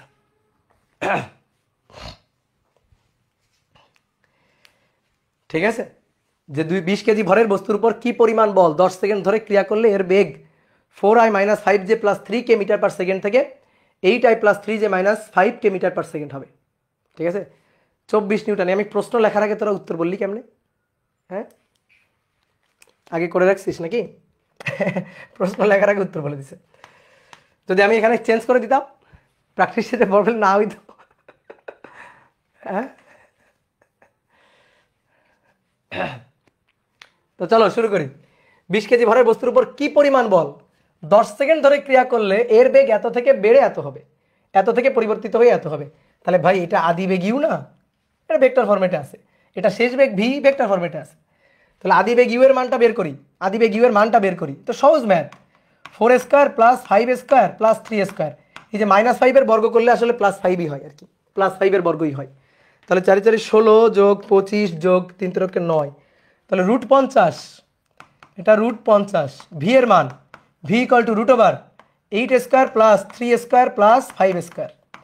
তাহলে 8 8 64, 8 8 64, 3 3 9, 5 5 25, √98, √98। ওকে, তাহলে আমাদের লাগবে বল, কি পরিমাণ বল, F = ma, এম এ মানে কি V minus U divided by T. এর চেয়ে সহজ ম্যাথ আর হয়? কয় কেজি ভরের বস্তু? 20 কেজি ভরের বস্তু। আর ভি এর মান √98, ইউ এর মান √50 ডিভাইডেড বাই টি হচ্ছে 10 সেকেন্ড। তাহলে √98 বিয়োগ √50, ঠিক আছে, এর সাথে গুণ হচ্ছে 2, তাহলে 4√2 নিউটন, 4√2 নিউটন। কি তোরা বললি 24? 4√2 নিউটন, কি তোরা বললি 24? হ্যাঁ, হয় নাই তো। আদি বেগ ভেক্টর দেওয়া আছে, শেষ বেগ ভেক্টর দেওয়া আছে, খুবই সহজ জিনিস। আদি বেগ ভেক্টর, শেষ বেগ ভেক্টর দুটোই দেওয়া আছে। তাহলে আদি বেগ ভেক্টরের মানটা বের করছি, শেষ বেগ ভেক্টর দেওয়া আছে, মানটা বের করছি। তাহলে বেগের পরিবর্তন, উপরে বেগের পরিবর্তন V minus U divided by T গুণ এম। রুট কেন হবে? কেন মান বের করতে গেলে রুট হবে না? মান বের করতে গেলে রুট হবে না, তো তাই রুট হয়েছে। হ্যাঁ, ঠিক আছে, হয়েছে। বলো, এই যে এই আহাম্মকি অনেকে করে, করার পরে আর উত্তর মেলে না, ঠিক আছে, এটা ভুল, এটা করা যাবে না। ভেক্টর ফরম্যাটে থাকলে চট করে এটা করা যাবে না, ভেক্টর ফরম্যাটে থাকলে খবরদার চট করে এটা করা যাবে না। কেন এটা করা যাবে না? কেন এটা করা যাবে না? তুমি তো দিকের ব্যাপারটা একেবারেই নেগলেক্ট করলা, দিকের ব্যাপারটা তো একেবারেই নেগলেক্ট করলা, এটা করা যাবে না, এটা হয় না। তাহলে আসো এবার ঠিকটা বুঝি, এবং এটা কেন ভুল গেছে আগে সেটা বুঝি। আগে এটা যে কেন ভুল গেল সেইটা তো আগে বুঝি। দেখো একটা জিনিস খেয়াল করো, দেখো আমি তোমার দ্বিমাত্রিক ব্যাপারটাই দেখাই। ধরো একটা এক্স অক্ষ, এটা ওয়াই অক্ষ। ধরো আমরা ত্রিমাত্রিকে যাচ্ছি না, আগে দ্বিমাত্রিক দিয়ে বুঝি। ধরো তো কোনো একটা বস্তু, তার বেগ ধরো, আদি বেগ ধরো 4i + 3j এত মিটার পার সেকেন্ড, এটা হচ্ছে তার আদি বেগ ভেক্টর। হ্যাঁ, তাহলে 4i + 3j, তাহলে 4 3, তাহলে 4 3, এটাকে যদি আঁকি তাহলে এইদিকে হবে, এটা এইটুকু হচ্ছে 4 আর এইটুকু হচ্ছে 3, তাহলে এটা হচ্ছে তার আদি বেগ ভেক্টর। এবার মনে করো শেষ বেগ ভেক্টরটা হচ্ছে 2i + 6j, এটা হচ্ছে শেষ বেগ ভেক্টর, এটা হচ্ছে ভি। তাহলে 2i + 6j, তাহলে এখান থেকে 2 ঘর, তারপর উপরে 6 ঘর, তাহলে এরকম একটা হবে। এই যে এখান থেকে এটা হচ্ছে 2 ঘর, তারপরে উপরে 6 ঘর, তাহলে এটা হচ্ছে শেষ বেগ ভি। তুমি দেখো তো ভাই, আদি বেগ আর শেষ বেগ দুটো কি একই দিকে? এদের মধ্যবর্তী একটা কোণ আছে। আদি বেগ আর শেষ বেগ এরা দুইজন যদি একই দিকে সরল রৈখিকভাবে থাকতো, তাহলে হ্যাঁ আমি এটা করতে পারতাম, তাহলে এটা আমি করতে পারতাম। সরল রৈখিকভাবে একই দিকে যদি ইউ এবং ভি থাকে, তাহলে আমরা a = V minus U divided by T লিখতে পারি। কিন্তু এভাবে থাকলে তো লিখতে পারবো না। আদি বেগ আর শেষ বেগ দেখো দুইটা দুই দিকে, এদের মধ্যবর্তী একটা কোণ আছে, তুমি কোণের ব্যাপারটা তো খেয়ালই করলে না। তোমার যদি হ্যাঁ এভাবে করতে হয়, তুমি দেখো এখানে ভি মাইনাস ইউ করতেছো, তো এই ভি মাইনাস ইউ এটা কি ভেক্টর বিয়োগ না? তোমার তো এই V minus U del V এর মানটা দরকার, বেগের পরিবর্তনের মানটা দরকার। তাহলে এর জন্য আগে ভি মাইনাস ইউ ভেক্টরের মানটা বের করো। তো তার জন্য কিভাবে করতে হয়? তোমাকে যদি আমি বলতাম এই দুটো ভেক্টর যোগ করো, তাহলে তুমি যোগ কিভাবে করতা? লব্ধি করতে না? তো লব্ধি করতে গেলে কি তুমি ইউ এর মান আর ভি এর মান বের করে সরাসরি যোগ করে দিতা? সরাসরি যোগ করে দিতা? বলো, সরাসরি যোগ করতাম। এখান থেকে ধরো ইউ এর মান আসলো 5, এখান থেকে ভি এর মান আসলো ধরো 8, ধরো আসলো, তাহলে কি যোগ করে 5 আর 8 এটাই বেগের পরিবর্তন? অথবা বিয়োগ করে 5 বিয়োগ 8 এটাই বেগের পরিবর্তন? ভেক্টর রাশির যোগ বিয়োগ কি এভাবে করা যায়? ভেক্টর রাশির যোগ বিয়োগ কি সাধারণ বীজগাণিতিক নিয়মে করা যায়? যায় না, সাধারণ বীজগাণিতিক নিয়মে করা যায় না। তাহলে এভাবে তো এভাবে হবে না, ঠিক আছে? তুমি এই যে এভাবে যেটা করছো এভাবে হবে না। তোমার হিসাব নিকাশ করতে গেলে এই যে আদি বেগে তোমার যদি বেগের পরিবর্তন বের করতে হয়, তাহলে তুমি ইউ এর মানটা বের করো, তুমি ভি এর মানটা বের করো, তারপরে ডট গুণ দিয়ে তাদের মধ্যবর্তী কোণ বের করো। ডট গুণ দিয়ে, ভেক্টরে পড়ছিলাম, ডট গুণ দিয়ে তুমি তাদের মধ্যবর্তী কোণ বের করো। দেন তারপরে বিয়োগ করা মানে কি? আমরা বিয়োগ করতে পারি কিন্তু, এই যে ভি প্লাস মাইনাস ইউ আমরা কিন্তু বিয়োগ করতে পারি। তাহলে কি করতে হবে? ইউকে উল্টে দিতে হবে, ইউ যেদিকে আছে উল্টে দিতে হবে, এটা মাইনাস ইউ হবে। তারপরে এই যে ভি এবং মাইনাস ইউ এর লব্ধি করলে আমরা ডেল ভি পাবো। কথা বুঝলাম? তাহলে ভেক্টর রাশির হিসাব নিকাশ এরকম বীজগাণিতিক নিয়মে করা যাবে না। তুমি সরাসরি কি করছো? বেগের মান, ইউ এর মান, ভি এর মান বের করে বসাই দিছো। তাহলে কি করতে হবে? ভি এর মান বের করলাম, ইউ এর মান বের করলাম, এই দুইটাকে ডট গুণ দিব, ডট গুণ দিয়ে কোণ বের করব, কোণ বের করে ভি মাইনাস ইউ দরকার, তাহলে ভি মাইনাস ইউ করার জন্য ভি এর সাথে ইউ এর লব্ধি করা যাবে না, ভি এর সাথে ইউ এর বিপরীত ভেক্টর মাইনাস ইউ এর লব্ধি করতে হবে, ইউকে উল্টাই দিতে হবে, ইউকে উল্টাই দিয়ে দেন আবার লব্ধি করতে হবে। এটা তো অনেক ঝামেলা, তোমার যদি আই জে কে ফরম্যাটে দেওয়া থাকে তাহলে তো বেগের পরিবর্তন বের করা তো এত বেশি কষ্টের ব্যাপার না, তোমার বেগের পরিবর্তন বের করা তো খুবই সহজ ব্যাপার, ডেল ভি বেগের পরিবর্তন বের করতে হবে, তাহলে এটা হবে ভি মাইনাস ইউ। তোমার আই জে কে ফরম্যাটে দেওয়া আছে তো বেগের পরিবর্তন বের করা তো খুবই সহজ জিনিস, তাহলে ভি হচ্ছে এইটাই প্লাস 3j মাইনাস 5k, তারপরে মাইনাস ইউ এটা, তাহলে 4i মাইনাসে প্লাস 5j, তারপরে মাইনাস 3k। এই যে বেগের পরিবর্তন ভেক্টরটা আগে বের করলাম এখান থেকে, আই জে কে এর আবিষ্কার, আয়ত একক ভেক্টরের আবিষ্কারই তো এই কারণে যাতে তোমার হিসাবটা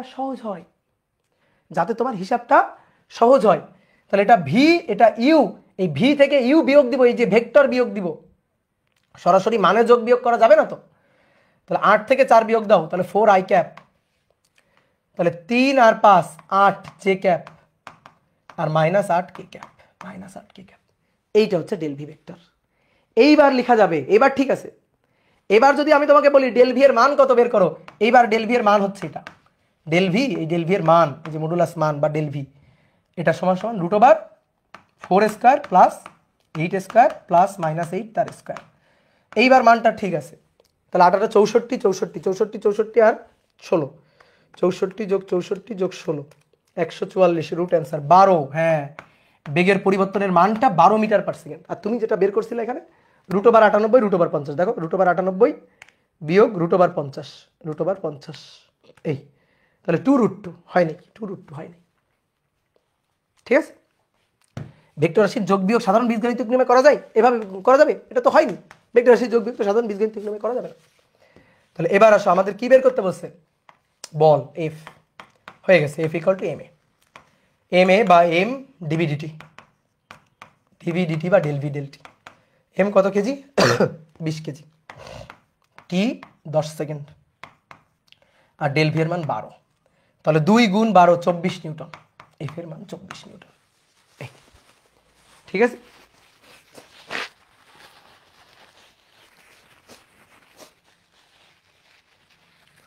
এইবার কাহিনী ঠিক আছে, বুঝলা?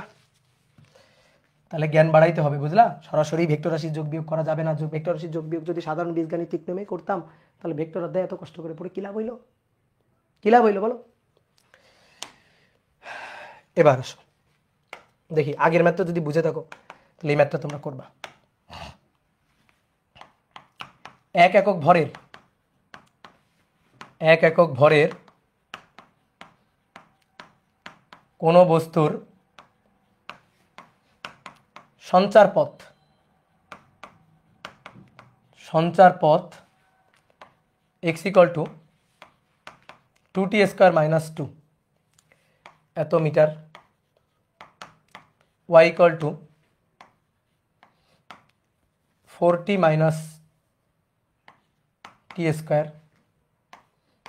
এত মিটার, আর z = t³ - 3 এত মিটার সঞ্চার পথ। তো বলা হচ্ছে t = 2 সেকেন্ডে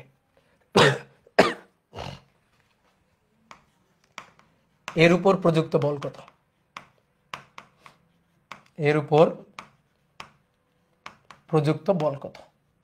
t = 2 সেকেন্ডে। একক ভরের একটা বস্তু, তার সঞ্চার পথ দেওয়া আছে, তো সঞ্চার পথে x দেওয়া আছে, y দেওয়া আছে, z দেওয়া আছে, তাহলে বলো তো বস্তুটার গতি কয় মাত্রিক? বস্তুটার গতির কয় মাত্রিক বলো তো? সঞ্চার পথ মানে চলার পথ, তাহলে এই বস্তুটা 3D, এই বস্তুটার গতি হচ্ছে 3D, তাহলে তার x দেওয়া আছে, y দেওয়া আছে, z দেওয়া আছে, 3D বস্তুর গতি 3D। তো বলছে t = 2 সেকেন্ড, এর উপর প্রযুক্ত বল কত? সবচেয়ে সহজ, এই টাইপের ম্যাথ সবচেয়ে সহজ।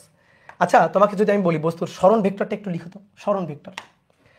তাহলে বস্তুর সরণ ভেক্টর s = দেখো তো, যদি ত্রিমাত্রিক গতি হয় তাহলে তার সরণ ভেক্টর এরকম হয় না, X I cap Y J cap plus Z K cap. যদি বস্তুর গতি ত্রিমাত্রিক হয় তাহলে তার সরণ ভেক্টর ফরম্যাটে এরকম হবে না? বলো হবে কিনা? তাহলে অতএব S vector x equal to 2t square minus 2 I cap, তারপরে Y 4t minus T square, তারপর জে ক্যাপ, আর জেড হচ্ছে টি কিউব মাইনাস 3 কে ক্যাপ। এটা কিন্তু মিটারে, হ্যাঁ মিটারে প্রকাশিত। তাহলে এইটা হচ্ছে তার সঞ্চার পথের সমীকরণ, ভেক্টর সমীকরণ, সরণের ভেক্টর সমীকরণ। বুঝলাম? বলো এটুকু বুঝছি কিনা? ওকে, এইবার দেখি বুদ্ধিমান মানুষের মতো বলো, বেগ কেমনে পাওয়া যাবে? সরণকে অন্তরীকরণ করলে, সময়ের সাপেক্ষে অন্তরীকরণ করলে বেগ পাওয়া যায়, এটা আমরা জানি তো। সরণকে সময়ের সাপেক্ষে, যারা অন্তরীকরণ জানো না তাদেরকে আমি কিন্তু বলছি পাঠ প্রস্তুতি পর্বের, আমার ইউটিউব চ্যানেলে গিয়ে পাঠ প্রস্তুতি পর্বের প্রথম 10টা ক্লাস, পাঠ প্রস্তুতি পর্ব অপূর্ব ফিজিক্স কেয়ারের ঢুকে চলো তো এই ইউটিউব চ্যানেলে ঢুকে পাঠ প্রস্তুতি পর্বের 10টা ক্লাস করবা, তাহলে তুমি ডিফারেন্সিয়েশন বুঝবা। তাহলে এখন আমরা যেহেতু গতিবিদ্যা পড়ে আসছি, যেহেতু ভেক্টর পড়ে আসছি, তাহলে কিন্তু V equal to DS by DT এটা তোমার বুঝতে হবে, ডিডিটি অফ এস এটা তোমার বুঝতে হবে।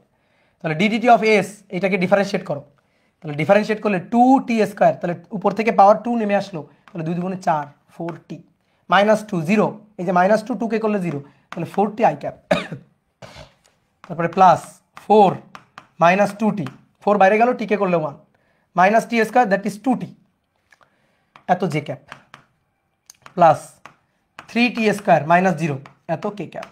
এটা এবার ত্বরণ A equal to DDT of বেগ ভি। তাহলে এবার এইটাকে ডিফারেন্সিয়েট করতে হবে, তাহলে আমরা পাবো ত্বরণ, এটাকে ডিফারেন্সিয়েট করলে 4t, তাহলে 4t দ্যাট ইজ 4, টিকে করলে 1, তাহলে 4 আই ক্যাপ।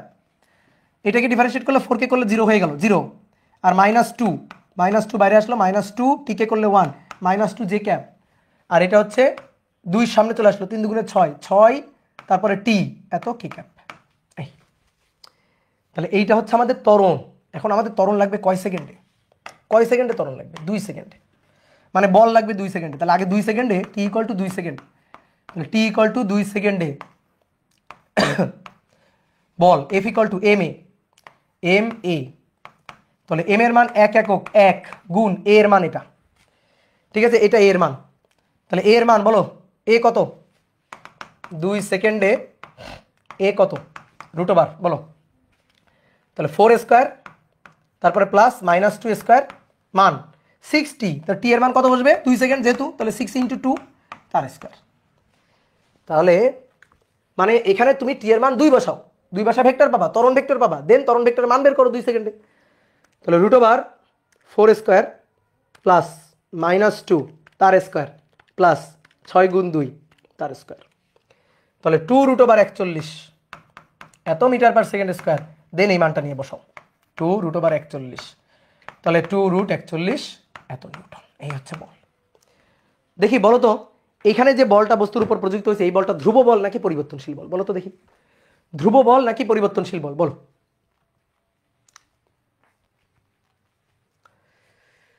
পরিবর্তনশীল বল, কারণ ত্বরণটা পরিবর্তনশীল, ত্বরণটা ধ্রুব না, সমত্বরণ না। কেমনে? দেখো এই যে ত্বরণের সমীকরণে 6t আছে, তাহলে টি এর বিভিন্ন মানের জন্য, টি এর যখন বিভিন্ন মানের জন্য আমি এখানে বসাবো, তখন ত্বরণেরও বিভিন্ন মান পাবো, এবং ত্বরণের বিভিন্ন মানের জন্য বলের মানও বিভিন্ন হবে। তাহলে বস্তুর উপর ধ্রুব বল প্রযুক্ত হয়নি, বস্তুর উপর পরিবর্তনশীল বল প্রযুক্ত হচ্ছে। কি কথা বুঝছো? তাহলে কনস্ট্যান্ট বল না, তাহলে এটা ত্বরণের সমীকরণ দেখে আমরা বুঝে গেছি। সহজ না বলো তো? তাহলে ডিফারেন্সিয়েশন মেথডে করে ফেলছি, কত সহজ জিনিস। তাহলে ত্রিমাত্রিক গতির ক্ষেত্রে কোনো একটা বস্তুর উপর, মনে করো একটা 3D বস্তুর উপর বল প্রযুক্ত হচ্ছে ত্রিমাত্রিক গতির, তাহলে সেখান থেকে সরণ, বেগ, ত্বরণ, বল বের করে ফেললাম ধাপে ধাপে। ডিএসডিটি এটা একটু রিপিট করেন, তুমি কি ডিফারেন্সিয়েশন করছো? বলো। ডিফারেন্সিয়েশন না করলে দৌড় দিয়ে গিয়ে ডিফারেন্সিয়েশনগুলো করে আসো, ডিফারেন্সিয়েশনের ক্লাসগুলো করে আসো, ডিফারেন্সিয়েশন ইন্টিগ্রেশন করে আসো, না হলে ফিজিক্স পড়ে মজা পাবা না। করোনা, এই যে করোনাই বলে তো বুঝো নাই, এস সমান সমান এস থেকে আমি ভি সমান সমান ডিএসডিটি কেমনে লিখলাম, এই যে ক্লাসগুলো ভেক্টর ক্যালকুলাসগুলো করোনাই বলেই তো বুঝো নাই। তাহলে তাড়াতাড়ি করে আসো, কোনো ক্লাস ফেলে রাখিও না, তাহলে কিন্তু বিপদে পড়ে যাবা, তাহলে বিপদ is coming.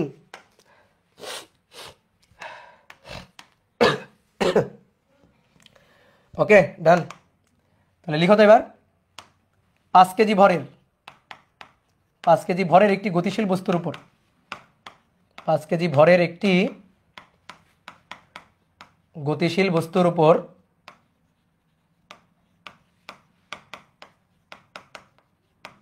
25 Newton ball ক্রিয়ায় 25 Newton বলের ক্রিয়ায় কত নিউটন 25 নিউটন বলের ক্রিয়ায় 12 মিটার দূরে তার গতিবেগ অর্ধেক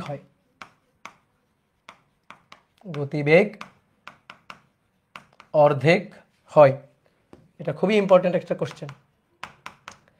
তো বলা হচ্ছে তার আদি বেগ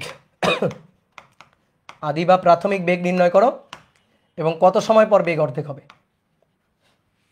কত সময় পর বেগ অর্ধেক হবে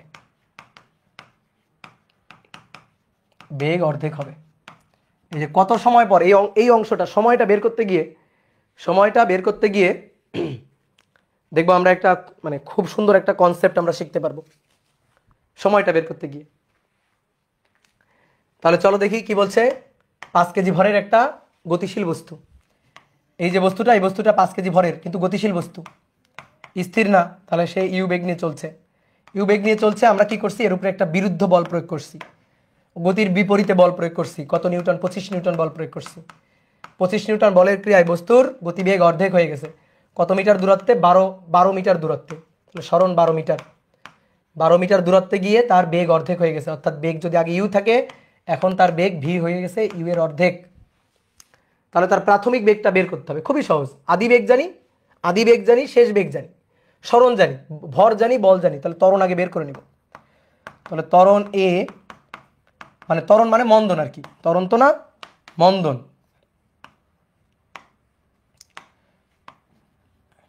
যেহেতু বেগ কমাই ফেলছে তার মানে মন্দন।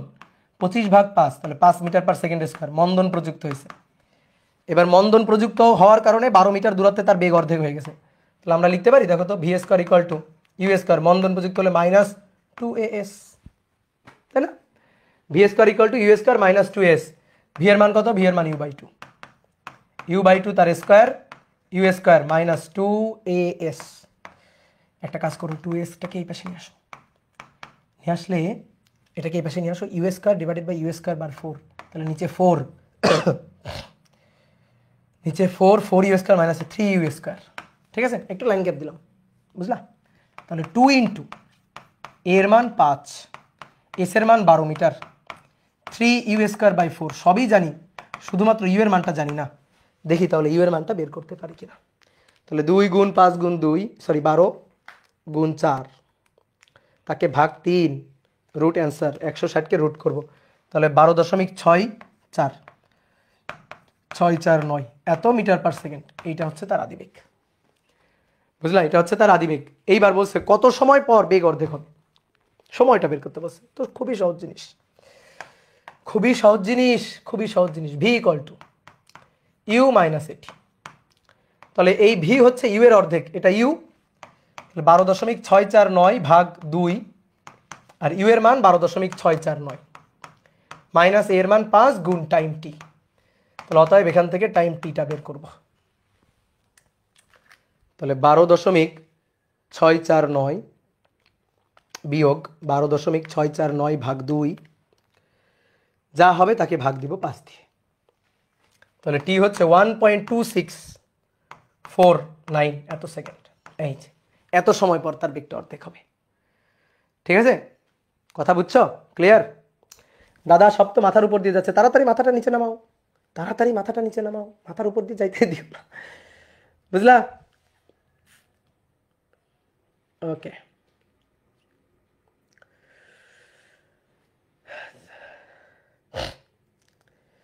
ভাইয়া আমার ফার্স্ট সেমিস্টারে স্থির তড়িৎ আছে। ফার্স্ট সেমিস্টার কেমন হইলো? তুমি কি ভার্সিটিতে পড়ো? ফার্স্ট সেমিস্টার কেমন হইলো তোমার? ভাইয়া ভেক্টর এক্সামের কোশ্চেন কি খুব কঠিন হবে? না, ভেক্টর এক্সামের কোশ্চেন খুব কঠিন হবে না। আমি যা পড়াইছি সব পড়বা, দেখবা হয়ে যাবে। একজন বলছে ভাই রিপিট মাইট দিব। কি রিপিট করব এখানে বলো? একটা বস্তুর উপর বিপরীতভাবে বল প্রযুক্ত হয়েছে, গতির বিপরীতে।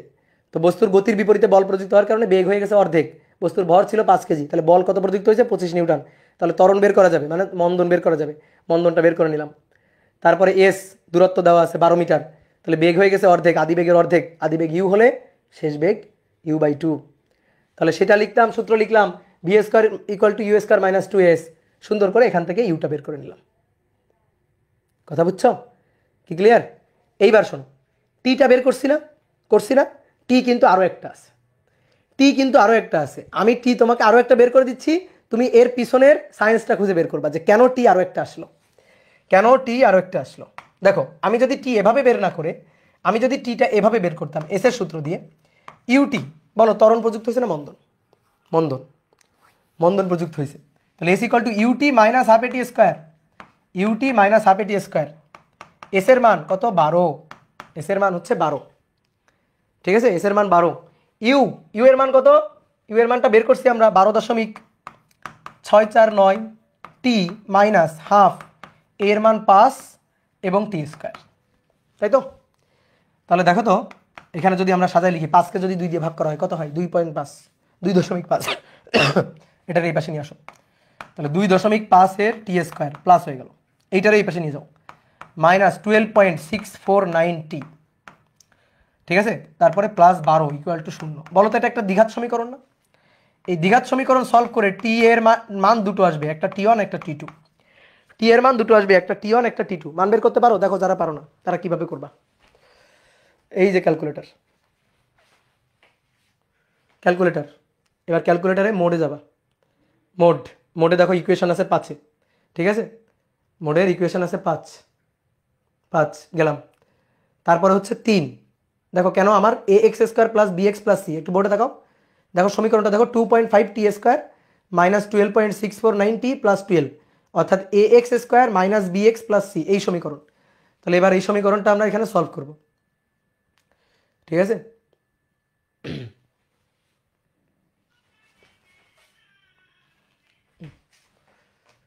তাহলে দেখো কত নম্বর? 3 চাপ দিলাম। তাহলে আমাদের প্রথমে ছিল 2.5 সমান চিহ্ন, তারপরে মাইনাস 12.649 এই, আর প্লাস 12। দেখো দুটো সময়, একটা সময় হচ্ছে এই যে 3.794, আর একটা সময় হচ্ছে 1.2649। দেখছো দুটো সময় আসছে? বলো, একটা সময় হচ্ছে 3.794 সেকেন্ড, আর একটা সময় হচ্ছে 1.2649। দুটোই কিন্তু অ্যান্সার, এই দুটো সময়ই কিন্তু অ্যান্সার, দুটোই অ্যান্সার। এবার বলো তো কখন কোনটা? এভাবে দিয়ে করে আমরা একটা পাইছি, কিন্তু এভাবে করে তো আমরা সময় দুটো পাইলাম। একটা সময় যদি মাইনাস আসতো আর একটা সময় যদি প্লাস আসতো, তাহলে একটাকে ফেলে দিতাম। তাহলে এবার বলো ঘটনাটা কি ঘটছে? ঘটনাটা ঘটছে কি, তুমি চিন্তা করে দেখো। এই যে বস্তুটা, আসো বোঝো, সবাই বোর্ডে তাকাও, কেউ লিখবা না কিন্তু। এই যে বস্তুটা, এই বস্তুটার গতি আছে, কত গতি? 12.649 এত মিটার পার সেকেন্ড গতি আছে এই বস্তুটা এই গতি নিয়ে চলতেছে। তাহলে তুমি কি করতেছো? বিরুদ্ধে বল দিছো। তুমি ভাইয়া বিরুদ্ধে বল দিছো, তার মানে তুমি এই দিক বরাবর বল দিচ্ছ। তাহলে বল দিলে বস্তুটা যাচ্ছে, বেগ কমছে, এই পয়েন্টে গিয়ে তার বেগ হয়ে গেল অর্ধেক। তাহলে অর্ধেক মানে u/2, অর্থাৎ 12.649/2, তার বেগ হয়ে গেল এইটা, এই যে বেগটা এটা হয়ে গেল। তারপর তুমি তো আরো বেগ, মানে তুমি তো বল দিয়েই যাচ্ছ, এটা তোমার দেওয়া বল না, বিরুদ্ধে বল F তুমি দিয়েই যাচ্ছ। তাহলে এটা ছিল আদি বেগ, তুমি বল দিচ্ছ, ফলে বেগ কমছে, অর্ধেক হলো। এবার তারপরে তুমি আরো তো বল তো দিয়েই যাচ্ছ, তুমি তো বল প্রযুক্ত করেই যাচ্ছ। তাহলে বল প্রযুক্ত করতে থাকলে আরো বেগ কমতে এক সময় কত হবে? এক সময় বেগ হয়ে যাবে 0। কিন্তু তাও তো তুমি বল দেওয়া বন্ধ করো নাই, তুমি তো বিরুদ্ধে ঠেলেই যাচ্ছ, তুমি তো বল দিয়েই যাচ্ছ। তাহলে বল এবার দিতে থাকলে এবার কি হবে দেখো তো, এবার এখানে বেগটা 0। এইবার বস্তু আবার এদিক বরাবর আসবে, এদিক বরাবর আসতে থাকলে তার বেগ এবার আবার বাড়তে থাকবে, বাড়তে আবার যখন এই পয়েন্টে ফেরত আসবে তখন তার বেগ হয়ে যাবে আবার এই যে 12.649, তার যে অর্ধেক মান ছিল সেই অর্ধেক মানটা আবার হবে, তাই না? 12.649 / 2। চিন্তা করে দেখো, একটু কমন সেন্স খাটাও, বলো বোঝো কিনা, কমন সেন্স খাটাও, দেখো বোঝো কিনা। তুমি একটা বস্তুকে ঠেলতেছো, তুমি একটা বস্তুকে ঠেলতেছো, চিন্তা করো একটা বস্তু আসতেছে ওদিক দিয়ে, এইভাবে বুঝাই, ধরো একটা বস্তু ওদিক দিয়ে আসতেছে, তুমি তার এইভাবে বল দিয়ে ঠেলতেছো, তাহলে ঠেলতে থাকলে তার বেগ কমবে কমবে কমবে কমবে, কমতে কমতে অর্ধেক হবে, অর্ধেক হবে, অর্ধেক হওয়ার পর তুমি তো ঠেলেই যাচ্ছ, তাহলে কমতে কমতে অর্ধেক হবে, অর্ধেক হতে হতে আবার মনে করো বেগ কমতে কমতে কমতে কমতে কমতে কমতে জিরো হবে। কিন্তু তাও তো তুমি ঠেলে যাচ্ছ, জিরো হওয়ার পরে কি হবে? তুমি যদি জিরো হওয়ার পরে তাও যদি আবার ঠেলে যাও, তাহলে বস্তু আবার যাইতে শুরু করবে এবং তার বেগ এবার বাড়তে থাকবে বাড়তে থাকবে বাড়তে থাকবে বাড়তে থাকবে, এবং বাড়তে বাড়তে ওই যে অর্ধেক হয়েছিল আবার বেগে কিন্তু ওই যে পূর্বের মানে আবার অর্ধেক ফেরত পাবে সে। এবার আবারও যদি ঠেলতে থাকো তাহলে এক সময় সেই ইউ বেগটা আবার ফেরত পাবে, এই যে ইউ বেগটা যেটা ছিল সেই বেগটা আবার ফেরত পাবে। কথা বুঝলা? তাহলে এই হচ্ছে ঘটনা। তাহলে সময় কেন দুইটা আসলো? সময় আসলো দুইটা, একটা সময় হচ্ছে এই যে এখান থেকে বেগ অর্ধেক হতে এই যে এই একটা সময়, যে সময়টা কম সময় 1.2649 সেকেন্ড, তারপরে বেগ জিরো হয়ে আবার যখন ব্যাক করা শুরু করছে, তখন আবার যখন বেগ ওই অর্ধেক মানে পৌঁছে গেছে, তখনকার সময় হচ্ছে 3.794 সেকেন্ড। তাহলে অ্যান্সার কিন্তু দুটাই, অ্যান্সার কিন্তু দুইটাই। কথা বুঝলা? তাহলে বেগ 12.649 ছিল, ওইটা আস্তে আস্তে আস্তে আস্তে কমতে কমতে অর্ধেক হলো, তারপরে জিরো হলো, জিরো হওয়ার পর তুমি যদি ঠেলে যাও তাহলে তো আবার তো সে বেগটা বাড়তে থাকবে, আবারও তো সেই অর্ধেক বেগ আবার ফেরত পাবে। তাহলে এই হচ্ছে সময় দুইটা, একটা হচ্ছে এখান থেকে এখানে যাইতে সময়, এখান থেকে এখানে যাইতে সময়, আর একটা হচ্ছে এখান থেকে এখানে গিয়ে আবার এখানে আসতে সময়। দুই পয়েন্টেই তো বেগ আদি বেগের অর্ধেক, ইউ এর অর্ধেক। এই ফোর্সটা কি কনস্ট্যান্ট ফোর্স? এই ফোর্সটা তো হ্যাঁ কনস্ট্যান্ট ফোর্স, কারণ তো আমাকে বলেই দিছে 25 নিউটন বলের ক্রিয়া, 25 নিউটন, এটা তো ফিক্সড মান, কনস্ট্যান্ট ফোর্স। বুঝলা? অ্যাডমিশনে আসলে দুইটা মান বের করে দিতে হবে কিনা? অবশ্যই অ্যাডমিশনে আসলে তো দুইটা মান বের করে দিতে হবে। তাহলে ঠিক আছে, আমরা আজকে আর না আগাই, ঠিক আছে, আমরা আজকে আর না আগাই, নেক্সট দিন আমরা আরও কয়েকটা ম্যাথ প্রবলেম সলভ করব। তো ওকে, সবাইকে গুড নাইট। ঠিক আছে, অনেক পড়ছি আমরা না, লিখে লিখে পড়ছি, অনেক পড়ছি, 1 2 3 4। তাহলে আমরা নিউটনের গতিসূত্র পড়লাম, নিউটনের গতিসূত্রের প্রথম সূত্রের পরীক্ষামূলক প্রমাণ দেখলাম, ঠিক আছে, তারপরে তৃতীয় সূত্র দেখলাম, সেখান থেকে যে প্রশ্নগুলো এটা আমরা দেখলাম, কয়েকটা ম্যাথ প্রবলেম সলভ করলাম, 6টা ম্যাথ প্রবলেমও আমরা সলভ করলাম। ওকে ডান। নিউটনের মেকানিক্সের উপর কয়টা ক্লাস হবে? 14-15টা তো হবেই, এটা ধরে রাখো। ওকে, তবে ক্লাসগুলা প্রত্যেকটা ক্লাসই কিন্তু 2 ঘন্টার হবে, প্রত্যেকটা ক্লাসই কিন্তু 2 ঘন্টার মতো হবে, বুঝলা? তাহলে ধৈর্য নিয়ে আসতে হবে।